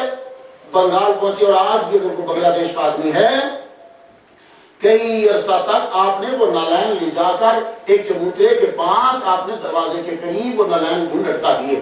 جو آدمی بھی بنگلہ دیشی آتا آپ کا مرید کہ مجھے بیماری ہے، کہتے ادھر آؤ، پانی کا پیالہ دیتے۔ مجدد الف ثانی رحمۃ اللہ کے پاؤں کی جو نوک تھی، اس کی نالین کی نوک، نال کی، جوتا مبارک کی، وہ اس میں تھوڑی سی ملاتے جاتے، جا پی، جتنی بھی بیماری ہوگی آپ دور فرما دے گا۔ جب بڑے عرصے تک تو ابھی تو مجھے معلوم نہیں کہتے، جب بھی یہ سلسلہ جاری ہے تو بدخشاں میں، خراسان کے اندر، توڑا کے اندر، ہر جگہ آپ کے مریدین پھیلنے لگے۔ جب آپ لاہور سے واپس جانے لگے تو رستے میں خبر آئی کہ خواجہ باقی باللہ دنیا سے کوچ فرما گئے۔ خواجہ باقی باللہ وصیت فرما گئے، کہنے لگے سنو میرے مریدوں، تم سب کے سب مجدد کے سامنے کھڑے ہو جانا ہاتھ باندھ کر، اور یہ یاد رکھو کہ انہی سے آگے فیض چلے گا، اور یہ میری وصیت ہے کہ تم سب نے انہی کی ارادت۔ لیکن آپ کو پتا ہے کہ رش جہاں سب جو بھی پہلی چیز یہ تو ہوتا ہی ہے، کچھ مریدوں نے انکار کر دیا خواجہ باقی باللہ کے جانے کے بعد کہ ہم اس کی ارادت میں نہیں آئیں گے، مجدد کو ہم تسلیم نہیں کرتے۔ ان میں شیخ تاج بھی شامل تھے، بہت بڑے علامہ تھے، وہ بھی نہ مانے۔ آپ جب گئے تو کچھ مرید تو آپ کے سامنے آ گئے اور کچھ مریدوں نے آنے سے انکار کر دیا۔ آپ وہاں فاتحہ پڑھی رہے، اس کے بعد سرہند آپ واپس تشریف لائے۔ سرہند آپ واپس تشریف، ایک سال کے بعد جب دوبارہ مجدد الف ثانی رحمۃ اللہ علیہ گئے تو دوبارہ جب آپ گئے ہیں تو پھر سب کے سب مریدوں کو خواب کے اندر حضور صلی اللہ علیہ وسلم نے اتنی سرزنش کی، شیخ تاج سمیت۔ اب جب عرس کی محفل ہو جاتی ہے، یہ بھی عرس کرتے تھے خواجہ باقی باللہ، عرس کی جب محفل ہے تو سارے مولویوں نے اپنی پگڑیاں اتاری، اپنی تب پگڑیاں پہنتے تھے، مولوی سب پہنتے تھے، تو پگڑیاں اتار کے گلے میں یوں پٹکا بنا کے مجدد الف ثانی کے سامنے دلی کے سارے علماء معافی کے لیے حاضر ہوئے، حضور نے معاف فرمائے اور اپنی ارادت میں شامل کرے۔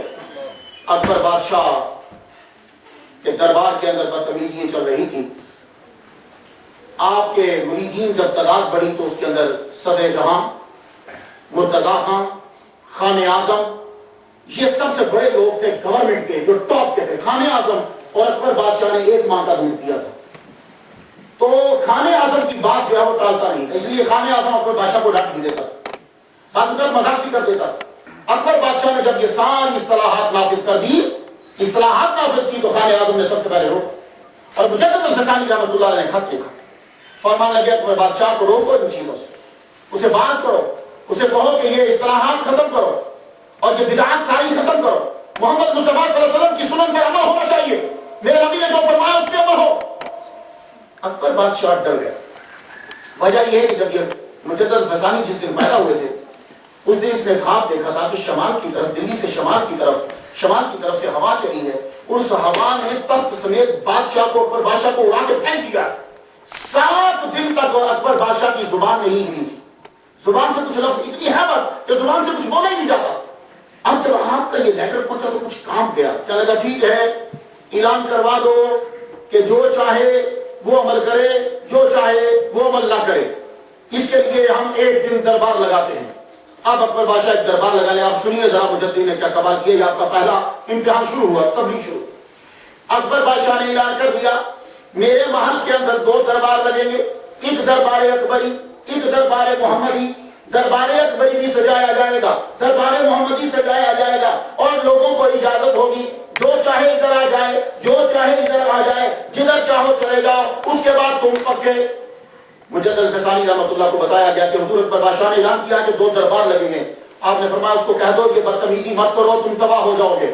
ایسا مت کرو، دربار محمدی ہی ہے، اپنا دربار ان کے برابر میں مت لگاؤ. لیکن اس نے اعلان کر دیا دربار لگا. اب سنیے دربار کیسے لگا. اپنے قریب اس نے دربار اکبری لگایا. ریشم منگوایا گیا، ریشم کی چادریں بچھاؤ، ریشم لگاؤ، خوبصورتی، پودے لگاؤ. دربار خوبصورت ہونا چاہیے، لکڑی ٹاپ کی استعمال ہونی چاہیے. تمام بہترین جو شاہی باورچی ہیں وہ کھانا پکائیں، کھانے کی تمام اقسام باہر رکھی جائیں. یہ دربار اکبری کی سائن ہے. اور برابر میں مقابل میں دربار محمدی بنا دیا. پرانی لکڑی، اسٹیج گھٹیا، اور کھانے جو ہیں وہ کہ بد مزاج کوئی عام آدمی بھی نہ کھائے. اور کہا اب تمہارا اختیار ہے کہ جو دربار محمدی میں جانا چاہتا ہے وہ ادھر چلا جائے، جو دربار اکبری میں جانا چاہتا ہے وہ ادھر چلا جائے. جب مجدد الفسانی رحمۃ اللہ علیہ کو پتا چلا، آپ نے فرمایا میں خود اب جاؤں گا. یہ آپ کی دربار میں انٹری ہے پہلی. فرمایا کہ ہم جائیں گے. اپنے مریدوں کو لیا، بادشاہ نے اعلان کر دیا. اوپر وہ بیٹھا ہوا بالکنی میں، نیچے دربار اکبری بھی لگ گیا، دربار محمدی بھی لگ گیا. دربار اکبری لگا ساری خوبصورت چیزیں، دربار محمدی لگا کوئی بھی خوبصورت چیز اس نے نہ رکھی. مجدد الفسانی خان اعظم کے ساتھ، مرتضیٰ کے ساتھ، صدر جہاں کے ساتھ، اپنے مریدین کے ساتھ آپ دربار محمدی میں جا کے بیٹھ گئے. دربار اکبری میں لوگ بیٹھنے لگے. ایک سید زادہ دربار محمدی سے اٹھ کے دربار اکبری میں جانے لگا، اس لیے کہ وہ اکبر بادشاہ کا ملازم تھا، میری ملازمت بچ جائے. جب وہ اٹھ کے جانے لگا، مجدد الفسانی کا ایک مرید بولا اے سید زادے، کل جب قیامت کو تیرے نانے کا دربار لگے گا پھر کدھر جائے گا. سبحان اللہ، سبحان اللہ. اتنا جملہ کہنا تھا کہ سید زادہ بیچ میں واپس پڑ گیا. نوکری گئی بھاڑ میں. مجدد الفسانی رحمۃ اللہ کے ساتھ بیٹھتا. مجدد الفسانی جب روٹی شروع ہوئی، وہ اکبر بادشاہ اوپر دیکھ رہا، نیچے لوگ روٹی کھا رہے ہیں، یہاں مزے مزے کے کھا رہے ہیں. دربار محمدی میں کوئی ذائقہ ہی ٹیسٹی نہیں. آپ جب کھانا شروع کیا تناول، خان اعظم آپ کے ساتھ ہے، مرتضیٰ صدر جہاں، آپ کے مریدین غریب ادھر، باقی سب ادھر. آپ نے لقمہ منہ میں لیا اور نیچے سے مٹی اٹھا کے، مٹی جب اٹھا کے یوں رکھی اور آپ نے ایک مرید سے کہا کہ میں تیری طرف دیکھ رہا ہوں، تم نیچے اتر کے ایک سرکل، ایک دائرہ لگا دے دربار محمدی کے پورے گرد. وہ نیچے گیا مرید. آپ نے یوں مٹی ہاتھ میں پکڑی ہے اور لقمہ جو ہے وہ پہلے سے کھا لیا ہے. کیوں؟ ایسا نہ ہو کہ یہاں کا کھا، دربار محمدی کا جیسا بھی ہو دنیا سے لذیذ ترین کھا ہے، منہ میں ڈال لیا.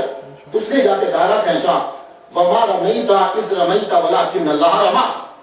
مجدد الفسانی نے یوں مٹی لے کے دربار اکبری کی طرف پھینکی. مٹی کا پھینکنا تھا کہ اتنی تیز اور گرم، صرف ہوا نہیں، گرم ہوا چلی، ہوا میں خیمے اکھڑے. خیمے اکھڑے، میخیں جتنی تھی وہ اکھڑی، وہ جو قلعہ ہوتا ہے وہ میخیں اکھڑی، اکھڑ کے میخ وہ اوپر، کئی بندے مر گئے. اور ہوا اتنی تیز چلی کہ بادشاہ بالکنی سے اکبر بادشاہ دیکھ رہا تھا. وہ دروازے کا ایک کمان اتنی تیزی سے ایسے ایسے کبھی دیکھا آپ نے کہ جب ہوا چلتی ہے تو یوں لگتا ہے. وہ 7 مرتبہ اکبر بادشاہ کے سر میں لگا. 7 دن اکبر بادشاہ جیا, 7ویں دن مر گیا. سبحان اللہ. اس کرامت سے مجدد غسانی پوری انڈیا میں, ہندوستان میں, پاکستان میں, ایران تک آپ کی شہرت پھیل گئی. سب لوگ آپ کے مرید ہو گئے. آپ وہاں سے تو واپس پلٹے. جہانگیر اس کے بعد جو ہے وہ تخت نشین ہوا, لیکن بدعات پھر بھی جاری. جو چیزیں وہ کرتا تھا جہانگیر بھی وہی بدعتیں کر رہا ہے. آپ مسلسل خط لکھ رہے, ان چیزوں سے بعد آ جاؤ. آپ کے مریدین بڑھنے لگے. آپ نے فرمایا جتنے بھی صوفیاء ہو وحدت الوجود اب چھوڑ دو. اللہ تعالیٰ نے مجھے وحدت الشہود عطا فرما دیا ہے. تم نے وحدت الوجود کا غلط نظریہ عام کیا ہے. اس کی آگے تشریحات تم نے غلط کی ہیں. اصل میں وحدت الشہود ہے. یہ ساری کائنات اللہ تعالیٰ کی صفات کا مظہر ہے. میرا رب کسی ایک چیز میں اگر آ جائے تو مقید ہو جائے گا. جو مقید ہو جائے وہ رب نہیں ہو سکتا. اس لیے وحدت الوجود اب چھوڑو, تمہیں سمجھ نہیں آئے گی. میں عزت کرتا ہوں, تعظیم کرتا ہوں محی الدین ابن عربی رحمۃ اللہ علیہ کی, لیکن تم ان کے فلسفے کو سمجھ نہیں سکے. اور سنو, وحدت الوجود وجود ولایت صغرا ہے, اور وحدت الشہود یہ ولایت کبرا ہے. میں اپنے مریدوں کو اور سارے ہندوستان کو ولایت صغرا سے اٹھا کر ولایت کبرا عطا کر رہا ہوں. یہ اس کے اوپر ایم اے میں پورا ایک لیکچر ہوتا ہے, لیکن میں جانا نہیں چاہتا, بڑا مشکل ہے, مجھے بات آگے بڑھانا ہے. آپ نے جہانگیر کا دور شروع ہوا تو جہانگیر نے بھی وہی بدعت شروع کر دی. جہانگیر کا وزیر بنا آصف جاہ. آصف جاہ سالہ تھا جہانگیر کا, بھائی لگتا تھا نور جہاں کا. اب ظاہر ہے کہ جب یہ سالہ صاحب جو کہیں گے وہی بات چلے گی, تو یہ کیا کرتا تھا, کچھ نہ کچھ ڈھونڈتا رہتا تھا. ایران سے نور اللہ شوستری کو منگایا گیا. نور اللہ شوستری کو لاہور کا قاضی بنایا گیا. لاہور کا قاضی بنا, اس نے مجالس المومنین لکھی ہے. یہ ساری بدتمیزی ہمارے اسلام میں ارتکاب کے ہو رہی ہیں. اس نے کہا جا کے جہانگیر کو, یہ جو صحابہ ہیں نا 3, ان پر گالیاں دینا جو ہے وہ آپ اعلان کر دیجیے کہ ہندوستان میں ہر جگہ پہ ان پہ گالیاں دی جائیں. استغفر اللہ. یہ اعلان پاس کروانا ہے. اس کے علاوہ سارے چیزیں جو ہیں وہ اکٹھی کر دی, سب نے اس کے کان بھر دی. اب اسے معلوم تھا کہ یہ لا پاس کرانے سے پہلے مجدد الفسانی کو قتل کروانا, شہید کروانا یا کہیں ٹھکانے لگانا ضروری ہے. روزانہ ان کے کان بھرتا رہتا جہانگیر کے. یہ جو مجدد الفسانی ہے, یہ شیخ احمد, یہ اپنی تعداد کو اکٹھا کر کے آپ سے سلطنت چھیننا چاہتا ہے. اس لیے آپ فوراً سے کچھ کیجئے, 1 دن 2 دن 3 دن 4 دن. اب بادشاہ کتنی مرتبہ ایک بات کو سنے گا. ایک دن اس نے کہا اچھا چلو تم یوں کرو کہ بلاؤ ان کو دربار میں, دیکھتے ہیں کہ یہ کون ہے. شیخ احمد سرہندی رحمۃ اللہ علیہ کو وہاں سے الہام ہو گیا. حکم آیا کہ دیکھو دین اس وقت تک نہیں بچے گا جب تک کہ تم اپنی ذات پر, اپنے جسم پر مشکل برداشت نہیں کرو گے. تمہیں مشکل برداشت کرنا ہے اپنی ذات کے اوپر, تب یہ دین جو ہے وہ پھیلے گا, اس کی حفاظت ہوگی. آپ نے اپنے سارے مریدوں کو شیخ احمد سرہندی رحمۃ اللہ نے اکٹھا کیا. کہنے لگے سنو مجھے آبل آ گیا ہے, اب لگتا ہے 1 سال یا 2 سال مجھے تکلیف اپنے جسم پر برداشت کرنا ہے, اور تم لوگوں نے صبر کا دامن نہیں چھوڑنا, اور یہ تکلیف اللہ تعالیٰ کی طرف سے ہے اور مجھے برداشت کرنی ہے. اتنے میں یہ بھی بات آپ مریدوں کو بتا رہے ہیں کہ جہانگیر کی طرف سے آرڈر آ گیا کہ دربار میں بادشاہ نے آپ کو بلایا ہے. مجدد الفسانی رحمۃ اللہ کی 1600 خلافات, 1600 1006 باقی کا 1600, یہ تو صرف خلافات ہیں, مرید نہیں بتا رہا میں آپ کو. 1006 آپ کے خلفاء ہیں. آپ نے سارے چھوڑے, اپنے دونوں بیٹوں کو چھوڑا, صرف 5 مرید لے کر جہانگیر کے دربار میں پہنچے. جہانگیر کے دربار میں جب آپ پہنچتے ہیں تو وہاں یہ ضروری تھا کہ جو ہی دربار میں داخل ہو وہ فوراً سے پہلے سجدہ کرے.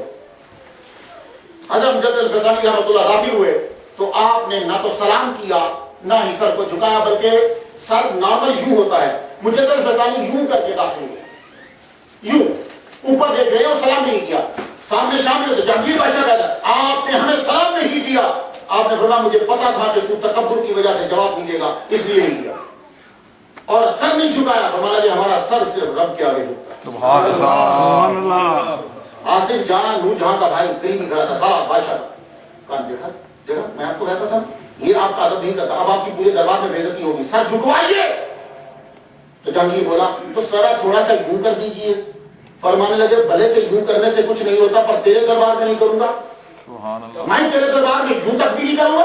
آپ حیران ہو جائیں گے کہ تاریخ لکھتی ہے اور یہ ہندو نے اس بات کو نقل کیا ہے، کہتا میں دربار میں بیٹھا ہوں اور یہ ہندو جو ہے یہ قلعہ گوالیار جانے سے پہلے جس قید خانے میں تھے وہاں کا یہ رکھوالا تھا، اس کی حفاظت پر دربار میں بیٹھا ہے۔ 10 آدمی آصف جاں کے کہنے پر جہانگیر نے بھیجے کہ پکڑ کر دبا کے اس کا سر جو ہے وہ نیچے کر دو، یہ بادشاہ کے دربار میں سر نیچے نہیں کرتا۔ آپ کی گردن پتلی تھی، کوئی موٹی گردن نہیں تھی۔ مجدد غسانی رحمۃ اللہ علیہ سبحان اللہ، کیا آپ کا داڑھی مبارک، یہ تو ہو نہیں سکتا کہ سنت کے داڑھی کو۔ مجدد جو ہے وہ حکومت کو لتاڑتا ہے اور سنت کو سنوارتا ہے، یہ مجدد کی علامت ہے۔ وہ حکومت کو لتاڑے گا، مذہب کو نکھارے گا۔ امامہ شریفہ پہنتے تھے، یوں یہ بیچ میں لٹکاتے تھے، یہ بھی دیکھا نا، یوں دونوں بیچ میں لٹکانا، شلوار آپ اوپر رکھتے تھے، سنت بڑا کھلا کرتا شریف جو ہے وہ آپ پہنتے تھے۔ اور میں نے ایک جگہ پڑھا ہے کہ آپ مسواک موبائل یہاں لٹکا کے رکھتے تھے، مسواک یہاں لٹکا کے رکھتے تھے، اور سنت کے پابند کوئی سنن آپ نہیں چھوڑتے تھے۔ اللہ اکبر جل شانہ، ولی ہوتا ہی وہ ہے جو سنت کا پابند ہوتا ہے۔ یار ولی بانی یہ علامہ غالب صاحب بجا کہتے ہیں، بدیع صاحب ہمارے جو صوفیاء کرام ہوتے ہیں وہ عالم ہوتے ہیں، قرآن اور حدیث کے وہ پابند ہوتے ہیں۔ وہ ایسا نہیں ہوتا کہ وہ قرآن اور حدیث کو الٹ کریں گے، چرس پی کے آپ کو تبلیغ کر رہے ہیں، ایسا نہیں ہوتا۔ ہمارے وہ ولی ہے ہی نہیں ہے۔ حضرت شبلی رحمۃ اللہ علیہ، نام بہت لوگوں نے سنا ان کا۔ حضرت شبلی رحمۃ اللہ علیہ جو ہے یہ بڑے ٹاپ کے تھے، حضرت ابوبکر شبلی نے بولا جاتا ہے، نام ان کا تو جعفر بن یونس ہے، نام ان کا جعفر بن یونس ہے، بہت بڑے حاکم رہے، ان کے ابا ان کے چاچا یہ خود بہت بڑے ٹاپ کے امیر ولی اللہ ہیں، یہ جو قریب برابا ہیں، یہ نہامت کے حاکم تھے حضرت شبلی رحمۃ اللہ علیہ، نام ان کا جعفر بن یونس ہے۔ شبلی کہتے ہیں شیر کا بچہ۔ تو شبلی جو ہے جنید بغدادی رحمۃ اللہ علیہ کے پاس آئے۔ آپ کو پتا ہے کہ پیر کو پتا ہوتا ہے اس مرید کی اور استاد کو نہیں پتا ہوتا ہے شاگرد کی تربیت کیسے کرنی ہے۔ حضرت شبلی اتنے بڑے حاکم ہونے کے باوجود، خیر نساج رحمۃ اللہ علیہ کے سفارش کے باوجود، سری سکتی سیگوی تعلقات خیر نساج ان کے مرید پیر بھائی نے بھیجا ہے، لیکن پھر بھی دھیان نہیں دیا، چھوڑ دیا۔ ایک پورا مہینہ گزر گیا، 1 مہینے کے بعد حضرت شبلی رحمۃ اللہ علیہ جانے لگے۔ ابھی نیا داخل ہوئے تھے تصوف میں، نئی حکومت چھوڑی تھی، دفعہ برابر ایسی حکومت میں مجھے روکنی نہیں کرنی، ابھی وہ چیز تھی بیچ میں کہ میں نہامت کا حاکم رہا ہوں۔ یہ حضرت جنید بغدادی پوچھتے ہیں حامد کہاں جا رہے ہو؟ پتا تو کہ کون ہے میرے خاندان، کہاں جا رہے ہو؟ پورا مہینہ حضور گزر گیا، کوئی کرامت ہی نظر نہیں آئی۔ یہ حضرت شبلی کہہ رہے ہیں کوئی کرامت ہی نظر نہیں آئی۔ فرمانے لگے اس پورے مہینے میں ہمیں تم نے کوئی ایسا کام دیکھا کہ نبی نے کیا ہو اور ہم نے نہ کیا ہو؟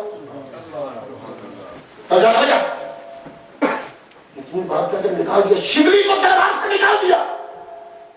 اب یہاں ادا دیکھنا جملہ پورا ہو گیا جو سنا دے، ادا سنانی۔ شبلی رحمۃ اللہ علیہ 1 ماہ کے بعد پھر جنگل میں پھرتے پھرتے آ گئے۔ السلام علیکم۔ جنید بغدادی رحمۃ اللہ نے وعلیکم السلام تو کیا دیا، ہاتھ پکڑ کے گھما دیا۔ کیوں؟ یہ تربیت ہے، یہ سمجھ نہیں آئے گی، یہ پیر ہی سمجھے گا کہ وہ ایسا کیوں کرے۔ وہ پھر چلے گئے واپس۔ حضرت شبلی مہینے کے بعد پھر آ گئے، السلام علیکم۔ وعلیکم السلام، ہاتھ جھڑک دیا۔ تیسرے مہینے پھر آ گئے شبلی رحمۃ اللہ علیہ۔ اب ذرا جملہ سننا، یہ ادائیں ہیں، یہ اب اعتراض نہ کریں، یہ ادائیں ہیں۔ جب وہ ہاتھ جھٹکنے لگے گا، کہتے ہیں جنید بغدادی سے، آپ تو کہتے ہو کہ میں سنت کے خلاف کام کو نہیں کرتا، یہ ہاتھ جھٹکنا کون سی سنت ہے؟ یہ ہاتھ جھٹکنا بہت ہے، کیا مسکراہٹ آئی ہے جنید بغدادی رحمۃ اللہ سے؟ آپ نے سینے سے لگا، فرمانے لگے میں تیرے دل سے وہ حاکمیت کا جراثیم ختم کرنا چاہتا تھا کہ وہ تیرے ذہن میں حاکمیت کا جراثیم نہ رہے، ورنہ ہم جانتے ہیں اللہ کا جل شانہ۔ تو بھائی یہ عالم، ان کی کیا چہرہ مبارک دربار میں داخل ہوئے، 10 بندوں نے پکڑ کر آپ کے سر کو دبایا، گردن تھی پتلی سی، ناک میں سے خون نکل آیا پر گردن نہ جھکا پایا۔ وہ ہندو بیٹھا ہوا اتنا متاثر ہوا آپ کے جذبے سے اور حقانیت سے، جہانگیر نے کہا فوراً پکڑ کے ان کو لے جاؤ۔ ہندو کھڑا ہوا، جی میں لے جاؤں ان کو اپنے قلعے کے اندر قید کر دوں، وہاں سخت نظر رکھوں گا؟ جہانگیر نے کہا تم لے جاؤ۔ لے کر گئے تو پیچھے سے شورش تچا ہوگی، محافظ خان، خان اعظم، صدر جہاں، مجتبیٰ، سب کے سب بغاوت ہو گئی۔ اللہ اکبر جل شانہ۔ جہانگیر نے آرڈر دیا کہ ان کو یہاں سے پکڑ کے قلعہ گوالیار کے اندر بند کر دیا جائے۔ یہ 25 مائل 24 مائل دور ہے، پہاڑی کے اوپر سب سے خطرناک قلعہ، قلعے میں جا کے بند کر دیا گیا۔ آپ نے قلعے میں پہنچ کے حضرت یوسف علیہ السلام کی سنت ادا کرتے ہوئے قلعے میں بھی تبلیغ کرنا شروع کر دی۔ جہاد کی اس جیل کے اندر بھی کئی لوگوں کو مرید بنایا، جو دشمن تھے وہ بھی آپ کے ماننے والے آپ کے مرید بن گئے، اور ادھر سے خان اعظم محمد خان انہوں نے بغاوت کر دی۔ بغاوت جب کی تو جہلم آپ نے سنا ہوگا، لاہور کے حضرت صاحب کو معلوم ہے، جہلم کے دریا کے اوپر لڑائی جہانگیر اور محمد خان، لڑائی شروع ہوگی۔ اب وہ کرنل ہے، جنرل ہے، کمانڈر ان چیف ہے، فوج کو جانتا، اس نے ایسا پینترا بدلا، جہانگیر بھی پکڑا گیا، نور جہاں بھی پکڑی گئی، آصف جہاں بھی پکڑا گیا، تینوں کے تینوں پکڑے گئے، تینوں گرفتار ہو گئے، گرفتار ہو گئے، اندر بند کر دیا۔ اندر بند کیا تو لیٹر لکھا قلعہ گوالیار کے اندر، قلعہ گوالیار میں حضرت کو پیر و مرشد، بادشاہ بھی قید، ملکہ بھی قید، وزیر خبیث بھی قید، سب قید، آپ تشریف لائیے اور تخت پر بیٹھیے۔ اب بتاؤ ہم ہوتے یا آپ کا کیا ہوتا تو ہندوستان کا تخت اکبر بادشاہ کے بعد خالی ہے، اور آپ کے سارے فوجی، سارے جنرل آپ کے مرید، فوج آپ کے ساتھ، ایران تک آپ کے ماننے والے۔ اب اگر کوئی مدعا ہوتا تو فوراً تخت پہ بیٹھ جاتا، تاریخ چینج ہو جاتی۔ آپ نے قلعے کے اندر سے، جیل میں سے خط لکھا، محمد خان تجھے پیر آدر دیتا ہے، بادشاہ کو تخت پہ بٹھا اور اسی طرح ہاتھ باندھ کے کھڑا ہو جیسے پہلے کھڑا ہوتا تھا، پر سجدہ مت کرنا۔ یہ ہے مجدد۔ اسی وقت چھوڑا، جہانگیر کو چھوڑا، نور جہاں کو چھوڑا، تخت پہ بٹھایا، آگے یوں کھڑے ہوئے جیسے کھڑے ہوتے تھے، کہا میں سجدہ تمہیں نہیں کرتا، لیکن ایک بات تجھے دکھا دو جہانگیر، جس کی تو مخالفت کرتا تھا اسی پیر کی آرڈر کی وجہ سے میں نے تیرا سر قلم نہیں کیا، تجھے میں نے دوبارہ تخت پہ بٹھایا۔ اب جہانگیر کی آنکھ کھلی، ہوش آیا، کہنے لگا حضور کو بلاؤ، قلعہ سے نکالو، وہ واپس آئیں تو میں ان کی زیارت کرنا چاہتا ہوں، میں خدمت کرنا چاہتا ہوں۔ آپ کو آرڈر پہنچا کے بادشاہ نے آرڈر دے دیا، قلعے سے نکلو، فرمانے لگے میں نہیں نکلوں گا جب تک شرطیں پوری نہ ہوں گی۔ یہی حضرت یوسف علیہ السلام نے کہا تھا جب بادشاہ نے کہا آپ آئیے دربار میں آ جائیے۔ ذرا دیکھو نا کیسا مجدد ہے، ہر نبی کا اثر پڑ رہا ہے۔ اب بھی بادشاہ ویٹ کر رہا ہے، آج بھی بادشاہ ویٹ کر رہا ہے۔ تب بھی بادشاہ نے بندے بھیجے اور یوسف علیہ السلام نہیں آئے تھے، آج بادشاہ نے بندے بھیجے، مجدد غزالی نہیں آئے۔ کہنے کی شرطیں، کہا کیا؟ شرطیں یہ ہیں، بادشاہ گائے خود اپنے ہاتھ سے ذبح کرے گا، ایک۔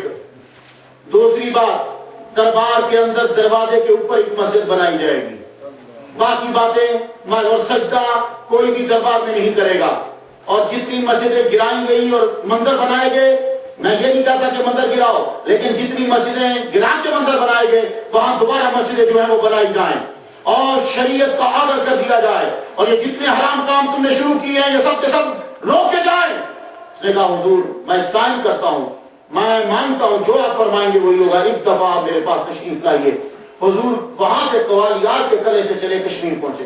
اب آ جائیے ظریف صاحب کے علاقے میں، کشمیر پہنچے، شیخ احمد سرندی رحمۃ اللہ کشمیر پہنچے، جہانگیر نے ادب کیا، کھڑا ہو کے رستے میں استقبال کے لیے پہنچا، مجدد الفسانی جہانگیر کے دروازے میں پہنچے۔ جہانگیر جو ہے ایک دن، دو دن، تین دن، بڑا عرصہ جہانگیر کے دربار میں رہے۔ سب سے پہلے جہانگیر نے اپنے ہاتھ سے گائے کو ذبح کیا، گائے کو ذبح کیا، اس گائے کے گوشت کے کباب بنائے گئے، محفل سجی، بادشاہ بیٹھا ہے، مجدد الفسانی نے اللہ کا نام لے کے کباب جو ہے وہ گائے کے گوشت کے کھائے۔ اعلان ہو گیا گائے کا گوشت بادشاہ نے حرام نہیں کیا، سب لوگ کھایا کرو، اور گائے جو ہے اس کا گوشت ملے گا تم لوگوں کو۔ ابھی حال ہی میں حیدرآباد میں یہ بڑی گزری ہے، حیدرآباد انڈیا کی بات کر رہا ہوں، وہاں کسی نے بڑی ابھی معلوم نہیں ہے سچویشن کا، وہ مجھے معلوم ہے، وہ گائے ذبح کر ڈالی مسلمانوں نے، ہندوؤں نے غصہ ہو گیا، لڑائی شروع ہوگی، کرفیو لگنے کا بھی اندیشہ تھا۔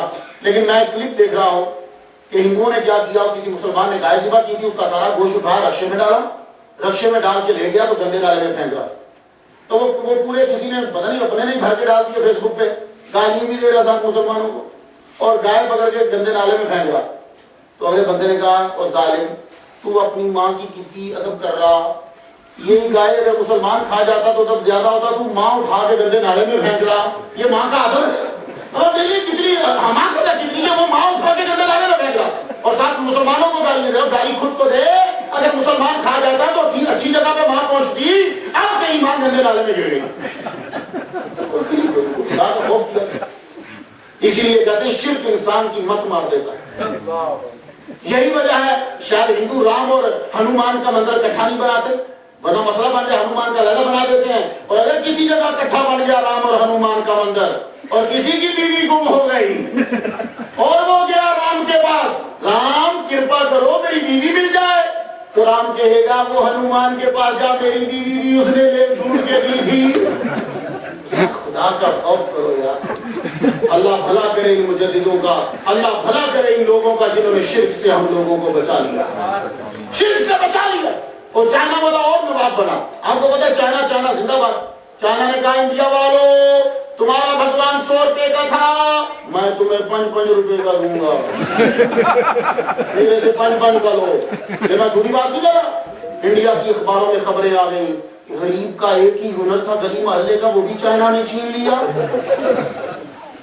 تو دیکھو جس کا بھگوان 5 روپے کا ہوگا وہ تمہیں 10 روپے کیسے دے گا.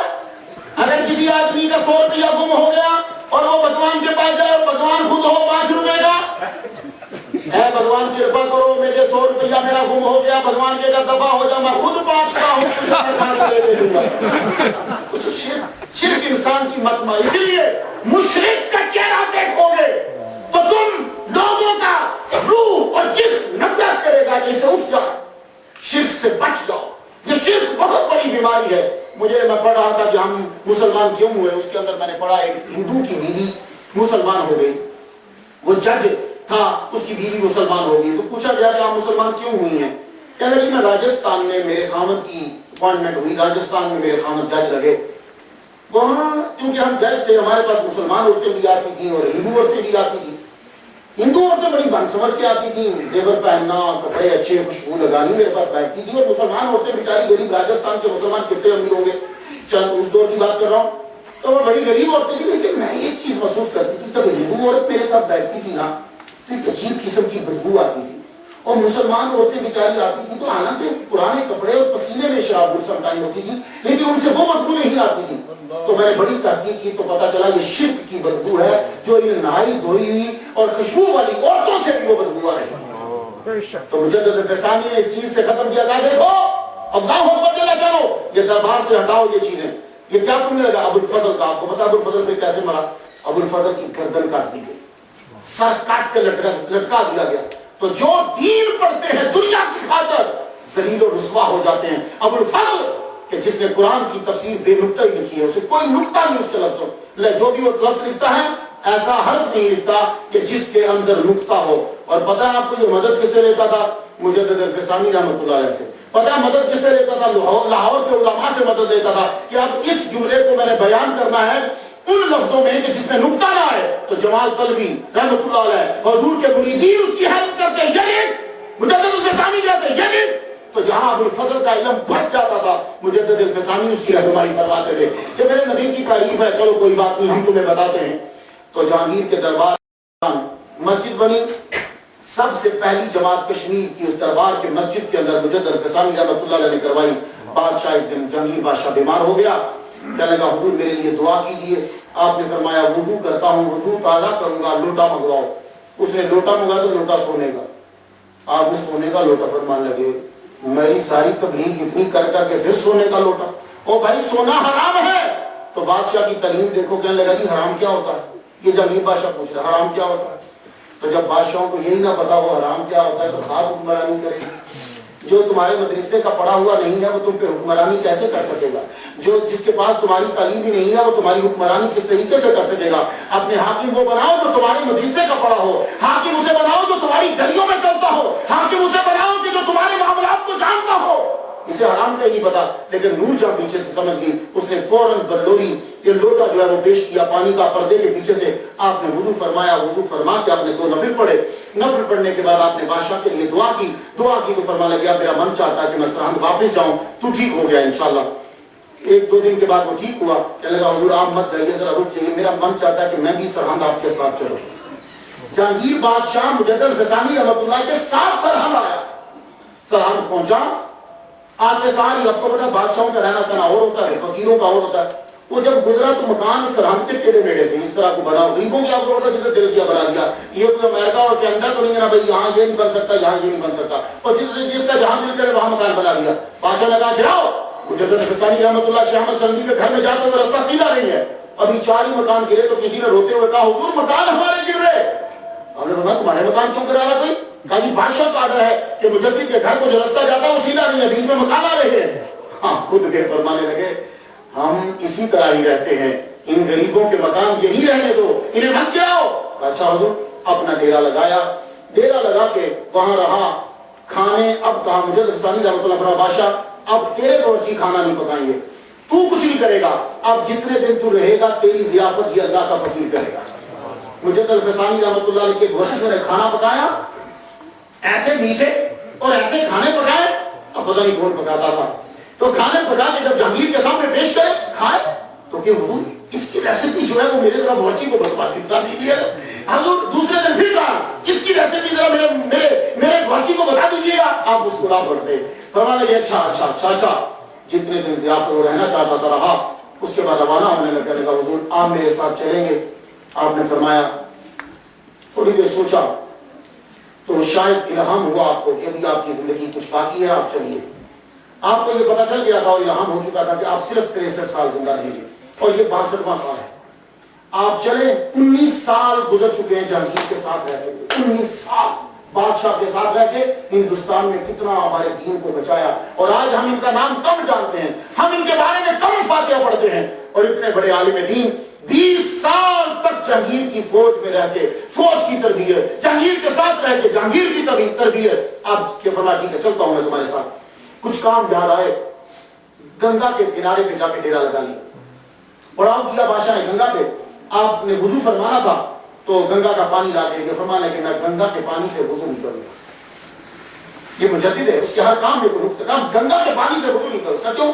کہا اس کی پوجا کرتے ہیں ہندو، اس کے اندر اشنان کرتے ہیں ہندو، اور آپ سن لیجیے گا جا کے تحقیق کر لیجیے، میں بڑی کتابوں میں پڑھا ہندو جب گنگا کے اوپر دنیا کا سب سے بڑا میلہ پانی پہ جو لگتا ہے وہ گنگا پہ لگتا ہے، پانی کے اوپر جو میلہ دنیا کا سب سے بڑا پانی کا میلہ لگتا ہے، اور کیسے لگتا ہے سن لو۔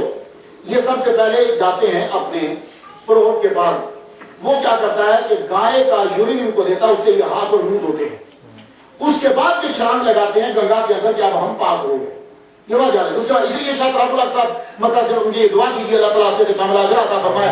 شاہ رب الحق صاحب فرماتے تھے بھائی بڑے دھیان سے ہندو کی مٹھائی کھایا کرو، کیونکہ ان کے نزدیک گائے کا پیشاب بھی متبرک ہوتا ہے، خود یہ بھی زمزم کی طرح سمجھ کے چھڑکتے ہوں۔ بڑے لوگوں سے میں نے سنا وہ جی ہندو مٹھائی بڑی زبردست بناتا ہے، اچھا دیکھ تیرے ٹیسٹ میں ڈیولپمنٹ تو نہیں ہوگی جی، وہ خدا کا خوف کیا کرو اپنے مسلمانوں کی آپ کی مٹھائی کھایا کرو۔ تو یہ شاید اللہ صاحب اللہ جو ہے ان پر رحمت ہے، کروڑوں ان کی زندگی جو ہے سال اور بڑے، کیونکہ ایسے لوگوں کی ہمیں ضرورت ہوتی ہے۔ اللہ جل شانہ مجدد ثانی نے فرمایا میں گنگا کے پانی سے وضو نہیں کروں گا۔ کہا حضور پھر کیا کریں؟ فرمانے لگے جاؤ کہیں اور سے میرے لیے پانی ڈھونڈ کر۔ 9 مائل دور بندہ جاتا تھا، وہاں ایک کنواں تھا، وہاں سے پانی لے کر آتا، مجدد ثانی اس پانی سے وضو فرماتے، پھر نماز جو ہے وہ ادا کرتے۔ اس کے بعد جب بادشاہ اپنی جگہ پہ پہنچ گیا، آپ نے فرمایا مجھے اجازت دیجیے میں چاہتا ہوں خواجہ میری چشتی رحمۃ اللہ کے دربار پہ حاضری دے دوں۔ آپ وہاں پہنچے، آپ نے مراقبہ کیا، علامہ غالی صاحب سے ہم نے سماعت کیا کہ کشف آپ کا بڑا زبر، آپ کو معلوم ہو جاتا تھا کہ زمین پہ کیا ہے۔ ایک دفعہ آپ جنوب مشرق کی جانب زور کی نماز ادا کرنے کے بعد آپ گئے، سب سے پہلے ہندوستان کے اندر اگر نبیوں کے بارے میں کسی نے اطلاع دیا تو مجدد ثانی، ادروائز جمہور علماء کا یہ خیال تھا پہلے کہ ہندوستان میں کوئی نبی نہیں آیا، لیکن آپ نے فرمایا کہ 3 رسول آئے ہیں اور 40 جو ہیں 3 نبی آئے ہیں۔ یہ مجدد ثانی کی ایک روایت ہے، اور ایک روایت یہ ہے کہ 4 ٹوٹل آئے، یہ ایک روایت یہ۔ تو 3 رسول جو ہیں وہ انڈیا میں آئے، اور آئے بھی کہاں؟ سرہند میں آئے۔ یہ بات یاد رکھیے، سرہند میں ان کی قبریں ہیں، اور آپ نے ٹیلے پہ چڑھ کے ظہر کی نماز کے بعد جب مراقبہ کیا تو مجدد ثانی فرمانے لگے کہ مجھے معلوم پڑا ہے کہ 3 رسولوں کی قبریں ہیں یہاں۔ یہ مجدد ثانی رحمۃ اللہ علیہ نے بتایا، اس کا مطلب یہ ہوا کہ انڈیا جو ہے، ہندوستان جو ہے، بڑی متبرک زمین ہے کہ ہمارے ابا آدم بھی ادھر ہی آئے تھے پہلے۔ انشاءاللہ موقع ملا تو وہاں جائیں گے۔ اسی لیے سب سے بہترین مسالے جو ہیں وہ انڈیا کے ہیں پوری دنیا میں۔ یہ جو زیادہ تر لوگ مسلمان ہیں انڈیا سائڈ کے، یہ دریاؤں کے کنارے اور اس کے، یہ وہ عربی یہاں سے مسالے لینے آتے تھے، یہاں وہ کپڑا بیچتے تھے، یہاں سے مسالے، الائچی، یہاں کی کالی مرچ، یہاں کی لونگ، ایسا جو ذائقہ پوری دنیا میں نہیں، اور جو مسالے بھی کہیں نہیں ہے۔ یہ مسالے صدقہ ہے آدم کا۔ جب آدم علیہ السلام جنت سے آئے تو ان کے یہاں وہ پتا تھا، اس جنت کے پتے کی خوشبو کی وجہ سے رب نے آپ کو اتنے مسالے عطا کر دیے. سبحان اللہ. یہ نبیوں کی چیزیں ہوتی ہیں مس کی ہوئی اور مختلف جگہوں کی جن سے برکت حاصل ہوتی ہے. تو آپ نے یہ اطلاع دی تو آپ جب خواجہ صاحب کے دربار پہ پہنچے، خواجہ کے در پر بڑے بڑوں نے حاضری کی. ہر ایک کے لیے ضروری رہا کہ خواجہ کے در پہ حاضری دے. وہ فلم کا بادشاہ تھا، دنیا کا بادشاہ تھا، علم کا بادشاہ تھا، روحانیت کا بادشاہ تھا، وہ جو بھی تھا اسے ایک مرتبہ ضرور اس در پر حاضری دینا پڑی ہے کہ دیکھو اصل بادشاہ یہ لوگ ہوتے ہیں. یہی وجہ ہے کہ ایک انگریز نے انگلینڈ میں جا کے کہا، جب لوگوں نے پوچھا کہ بتاؤ تم نے انڈیا میں کیا دیکھا، توقع تھی کہ لال قلعے کا ذکر ہوگا، توقع تھی کہ شاید حرم منار کا ذکر ہوگا، توقع تھی کہ شاید تاج محل کا ذکر ہوگا. کہنے لگا انڈیا میں نے ایک چیز دیکھی، ایک قبر میں لیٹا ہوا سب زندوں پہ حکومت کر رہا ہے. سبحان اللہ. ایک قبر میں لیٹا ہوا سب زندوں پہ حکومت کر رہا ہے. اور اورنگزیب اس کو بھی مجدد کہا گیا. ایک بات سن لو، مجدد جو ہوتا ہے یہ مجدد ضروری نہیں کہ ایک سینچری میں ایک ہی ہو. ابھی اعلیٰ حضرت ڈاٹ نیٹ سے جو لسٹ جاری ہوئی ہے، کسی سینچری میں 6 مجدد ہیں اور کسی سینچری میں 3 مجدد ہیں، کسی سینچری میں 2 مجدد ہیں، کسی سینچری میں 4 مجدد ہیں، کسی سینچری میں 5 مجدد ہیں. اور جس دور میں اعلیٰ حضرت عظیم البرکت شاہ مرزا بریلوی رحمۃ اللہ مجدد ہوئے، اعلیٰ حضرت کے .com سے یہ لسٹ نشر ہوئی کہ اس دور میں 3 مجدد تھے. سبحان اللہ. دوسرا مجدد جسے تسلیم کیا گیا وہ یوسف نبہانی رحمۃ اللہ علیہ. یہ میری لسٹ نہیں ہے، یہ اعلیٰ حضرت کے ویب سائٹ سے جاری ہوئی. تو اس لیے پریشان نہ ہوا کریں. اگر کوئی آدمی، میں نے اپنی کتاب میں لکھی بسم اللہ الرحمن الرحیم، اس پہ میں نے لکھا تھا امین دعوت اسلامی مجدد مسلک اہل سنت. یہ سب سے پہلے میں نے لکھا، بڑی پرانی 80s کی بات ہے. تو بھائی ایک دور میں کتنے ہی مجدد ہیں. اللہ تعالیٰ کسی کو 1 کوالٹی دیتا ہے، کسی کو 2 دیتا ہے، کسی کو 3 دیتا ہے. لیکن مجدد الفسانی جب تشریف لائے تو تمام اقطاب اکٹھے ہو گئے. غوث پاک بھی تشریف لائے، سب کے سب تشریف لائے. ہر ایک نے یہ کہا کہ فیض ہم دیں گے. غوث پاک نے بھی کہا میں فیض دوں گا. ہر ایک نے کہا فیض ہم دیں گے. سلسلہ سہروردیہ، قادریہ، چشتیہ، نقشبندیہ سب اکٹھے ہو گئے.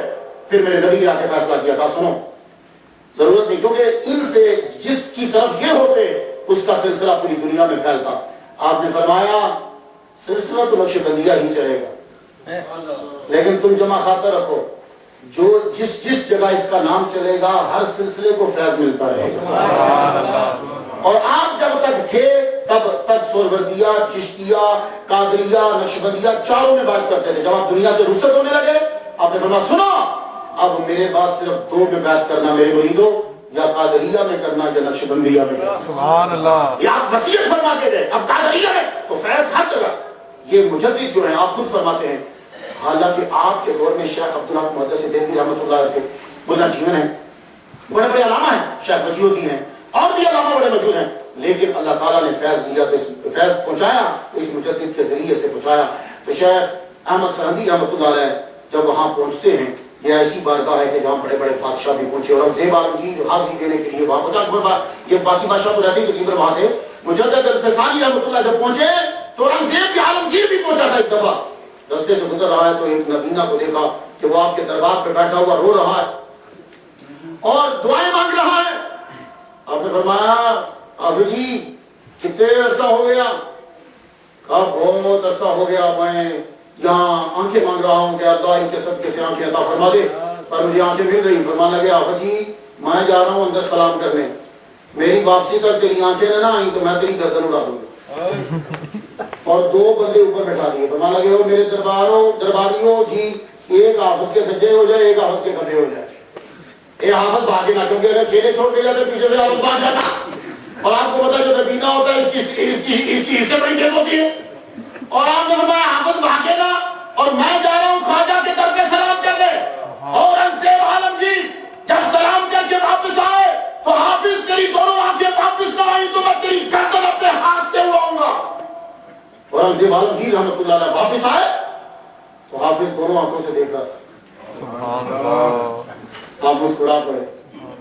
یوں اس کے اللہ کے کندھے پہ آ کہنے لگے حافظ تو نے پہلے دل سے دعا منظور نہیں تھی. تو پہلے دل سے مانگتا تو میرے آنے سے پہلے ہی تیری آنکھیں تب کی آ چکی ہوتی. تو جب بندہ دل سے مانگتا رب عطا کرتا ہے. مجھے غزالی رحمۃ اللہ نے یوں مراقبہ کیا.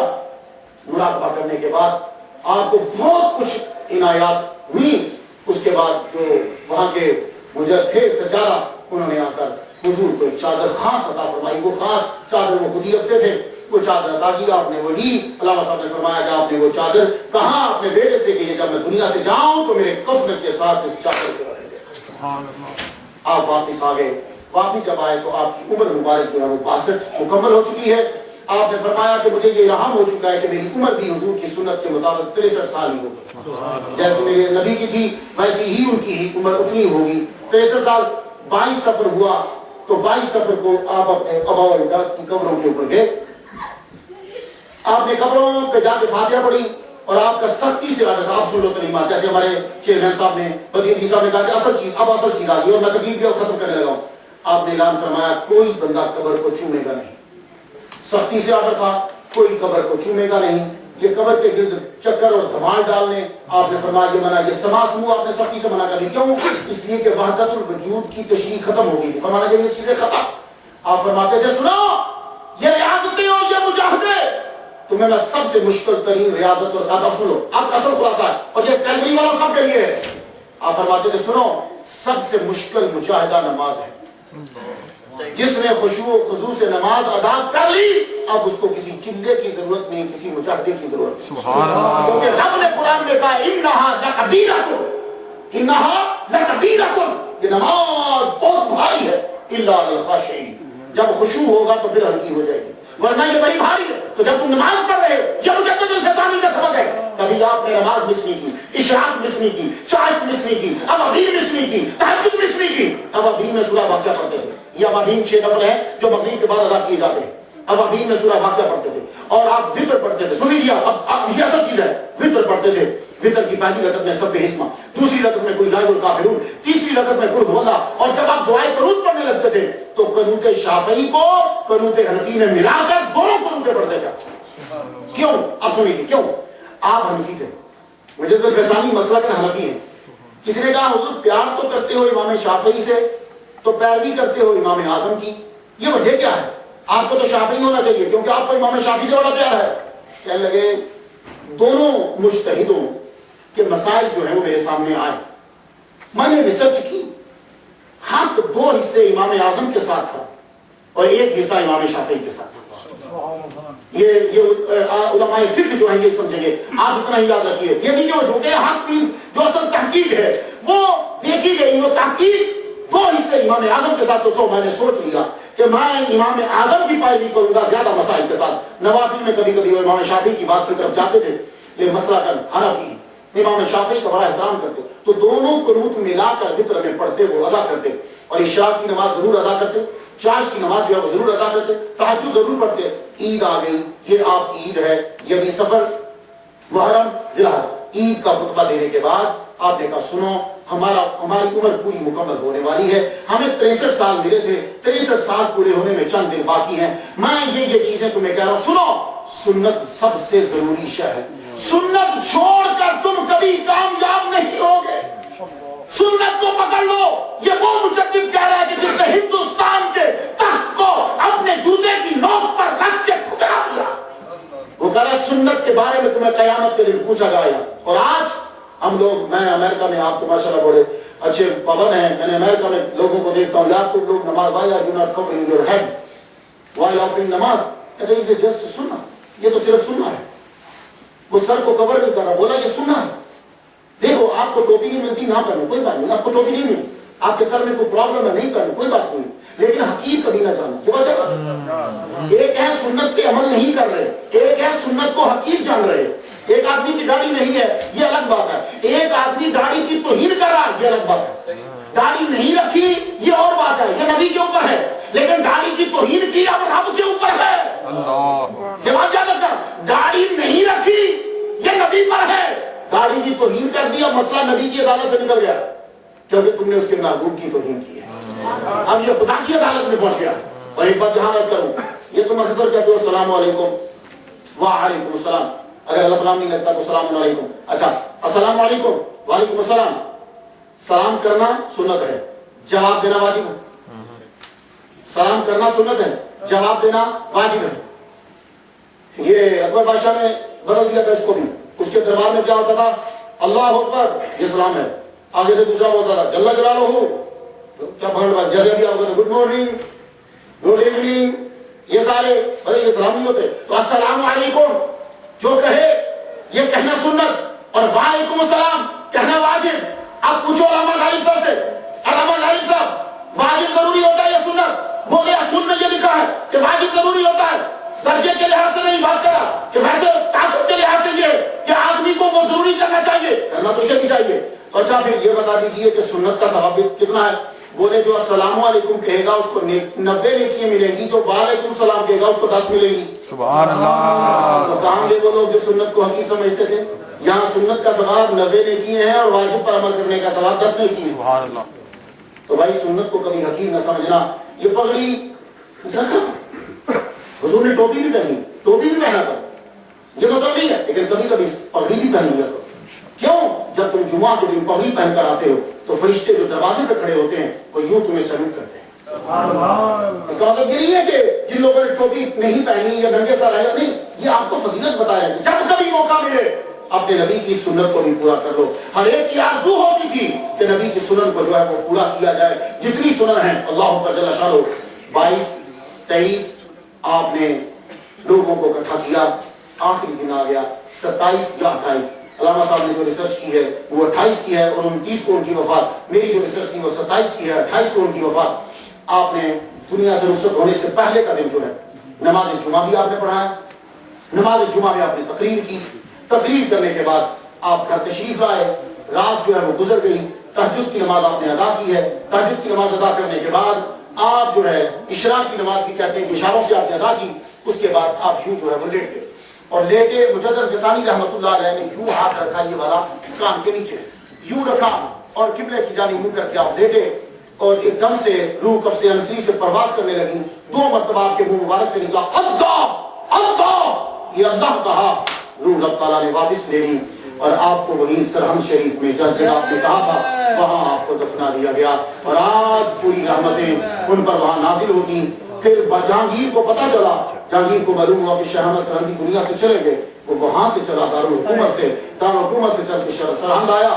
آپ کی قبر پہ کھڑا ہو کے اتنا رویا وہ کہ لوگ حیران ہو گئے کہ شاید یہ اپنے باپ کے مرنے پہ بھی اتنا نہیں رویا ہوگا جتنا شاہ احمد سرہندی رحمۃ اللہ علیہ کے جانے پہ یہ رویا. واقعی ہی رونا چاہیے، اس لیے کہ جب ایک عالم دنیا سے چلا جاتا ہے تو پورا عالم مر جاتا ہے، پورا عالم مر جاتا ہے. مجدد فسانی رحمۃ اللہ علیہ کی تعلیمات سید وکیل صاحب نے آپ کو مکتوبات کی شکل میں دکھائی ہیں. آپ کی وہ تعلیمات آج بھی موجود ہیں. آپ سب کے سب لوگ جو ہے تعلیمات کو پڑھو اور ان کو جو ہے ان کی تعلیمات اپنے بچوں تک پہنچاؤ. اللہ تعالیٰ سے دعا کرتے ہیں کہ اللہ تعالیٰ ہمیں بھی علم حاصل کرنے کے بعد آگے حضور صلی اللہ علیہ وآلہ وسلم کے پیغام کو آگے پہنچانے کی توفیق عطا فرمائے. وآخر دعوانا الحمدللہ. نعرہ تکبیر، نعرہ رسالت، یا رسول اللہ.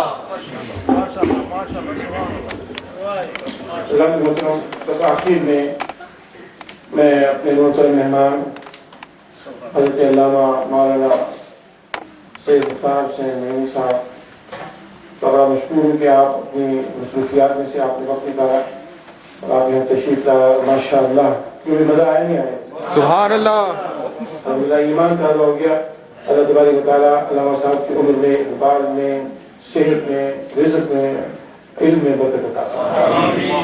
انشاءاللہ کل ہمارا پروگرام ایڈمنٹن میں ہے تو انشاءاللہ صبح ہم نے 8:30 بجے کے قریب نکلنا ہے. وہاں پر ظہر کے بعد پروگرام ہے اور انشاءاللہ وہیں سے شام کو واپس آ جائیں گے اور پھر علامہ صاحب ہیں وہ انشاءاللہ رات کی پروگرام رات میں جانا ہے اپنی کشور جانے جائیں گے. حضرات محترم بس آخر میں ایک بات میں آپ یہ عرض کروں کہ آپ یہ جو آپ نے ساری باتیں سنی ہیں کو یاد رکھیں اور بتائیے کہ یہ ہمارا الحمدللہ اہل سنت والجماعت کے بزرگوں دور ہوئی جو نبی علیہ السلام کے بارے میں کیا عقائد رکھتے رہے، بزرگان دین کے بارے میں کیا عقائد رکھتے رہے اور معاملات میں ان کے کیا حالات تھے. ان چیزوں کو بتائیے. ان کے لوگوں کو بلا وجہ وہم ہو گیا ہے یا غلط فہمیاں ہو گئی ہیں. اللہ تبارک و تعالیٰ علامہ صاحب کو صحت دے اور آپ کو بہت برکت عطا فرمائے. آخر میں علامہ صاحب انشاءاللہ السلام کو تبرک دیے، کھانا دیے، پلیز کھانا کھا کے جائیے گا. آئیے حافظ صاحب یہ دیکھ کے آئے تھے ہمارے